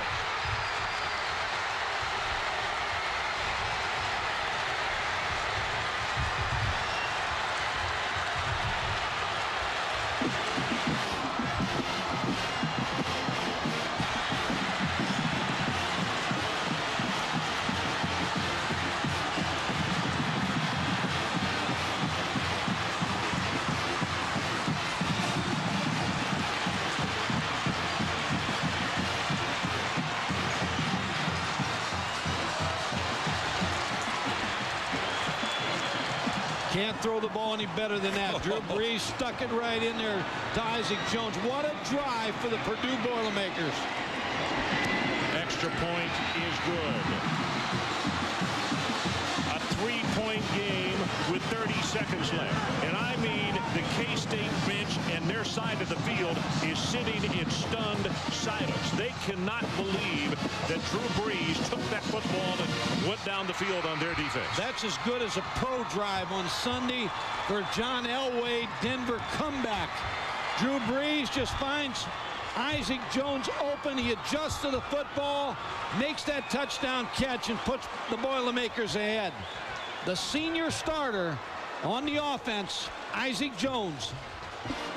And I think there were probably 10 groans in the Big Ten Conference. That's the other 10 coaches that know this guy's going to be around for 2 more years and they got to face him.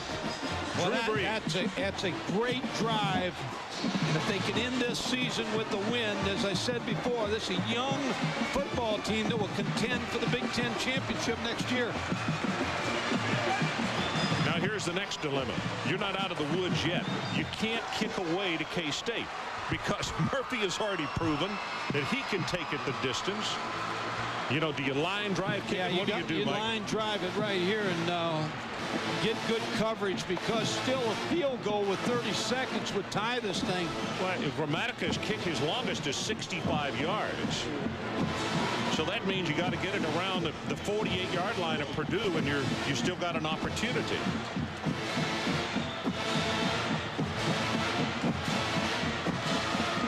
You see his numbers, and he is relacing that shoe. And there's the kick on the ground, and it's bobbled for a moment. Now Murphy trying to find some place to run, and he is going to be hemmed in at the 11-yard line. And the bad thing about it is he wasted about 8 seconds off the clock. Well, nice job there on the kick. A little knuckleball. Willie Fells playing special teams as well. For all the wonderful things that happened offensively on the drive, defensively, Fells, Roosevelt, Colvin, O'Keefer, Wakori. Can't forget Gus. Nugent, 2 interceptions. Nugent scored a touchdown. Gustin had 2 interceptions in the ballgame. This defense. Reeves has played very well at the linebacker spot. Yep. Brees doesn't want to look on the sideline. This will be big for him to come back home. Oh.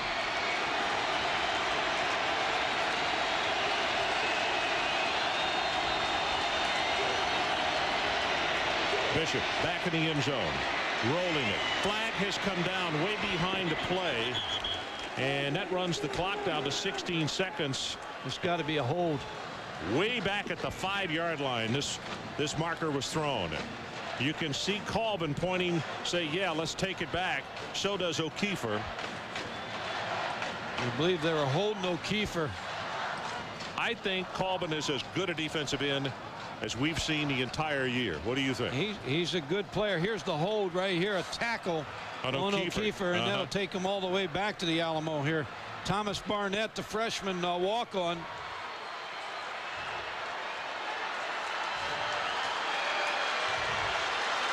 Can't lose too much yardage from the 5, but you lose a little.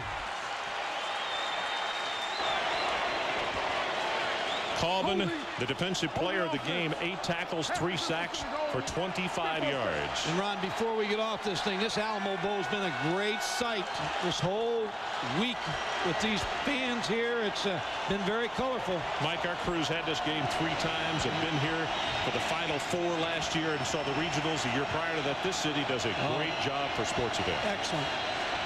Bishop rolls the pocket. Throws as he is hit, and this was just up in the air for grabs. And it is tipped, and it is not intercepted. 7 seconds showing on the clock. Both Ben Smith and Adrian Beasley were there.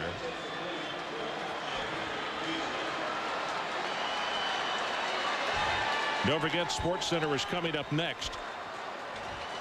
Right now, it's going to take a miracle for K-State to pull this thing out. And Mike, the only thing I can liken this situation for K-State to is Arkansas, who had the opportunity up at Tennessee to come away with the biggest upset of the year. They lost that football game, and then the next week they lost again. It's like they couldn't retrieve it.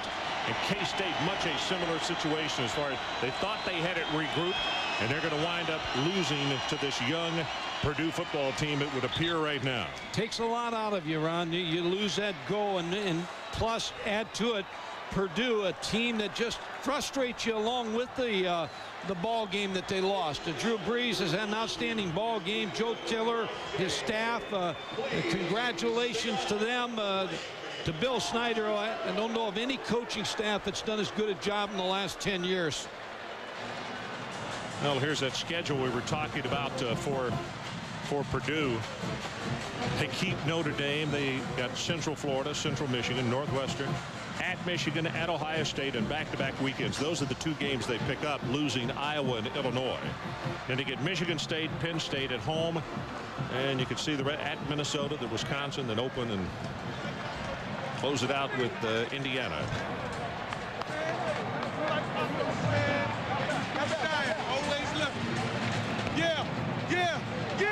With Alamo.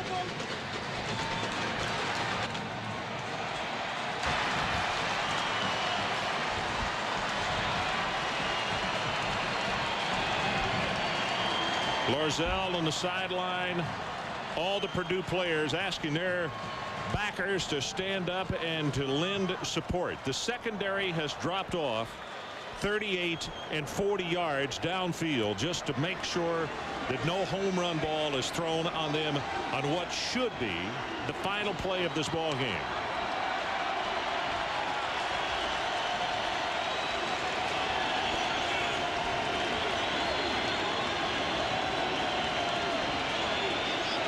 Bishop runs up into the pocket. 2 seconds down to 1, gets his pass away, and it is going to be intercepted. John Reeves with the interception is knocked out of bounds, and this one is over. And Joe Tiller gets a cool bath, and this is an excited Purdue football team. Again, Ron, you got to credit Purdue. They came to play, and they played, and they made that drive that won the football game. And hats off to both these coaching staffs. They've had great years. So Drew Brees to Isaac Jones, and that was the difference maker as Purdue, a big underdog by over 2 touchdowns in this ball game, comes up with the upset, 37-34. Coming up next, Sports Center with Carl Ravitch and Dan Patrick. And don't forget, Bowl Week continues tomorrow night. It's Arizona meeting Nebraska in the Culligan Holiday Bowl. For Mike Godfrey, Adrian Karsten, and our entire ESPN crew, I'm Ron Franklin. This has been a presentation of ESPN, the worldwide leader in sports. Congratulations to the Purdue Boilermakers, champions of the 1998 Builder Square Alamo Bowl.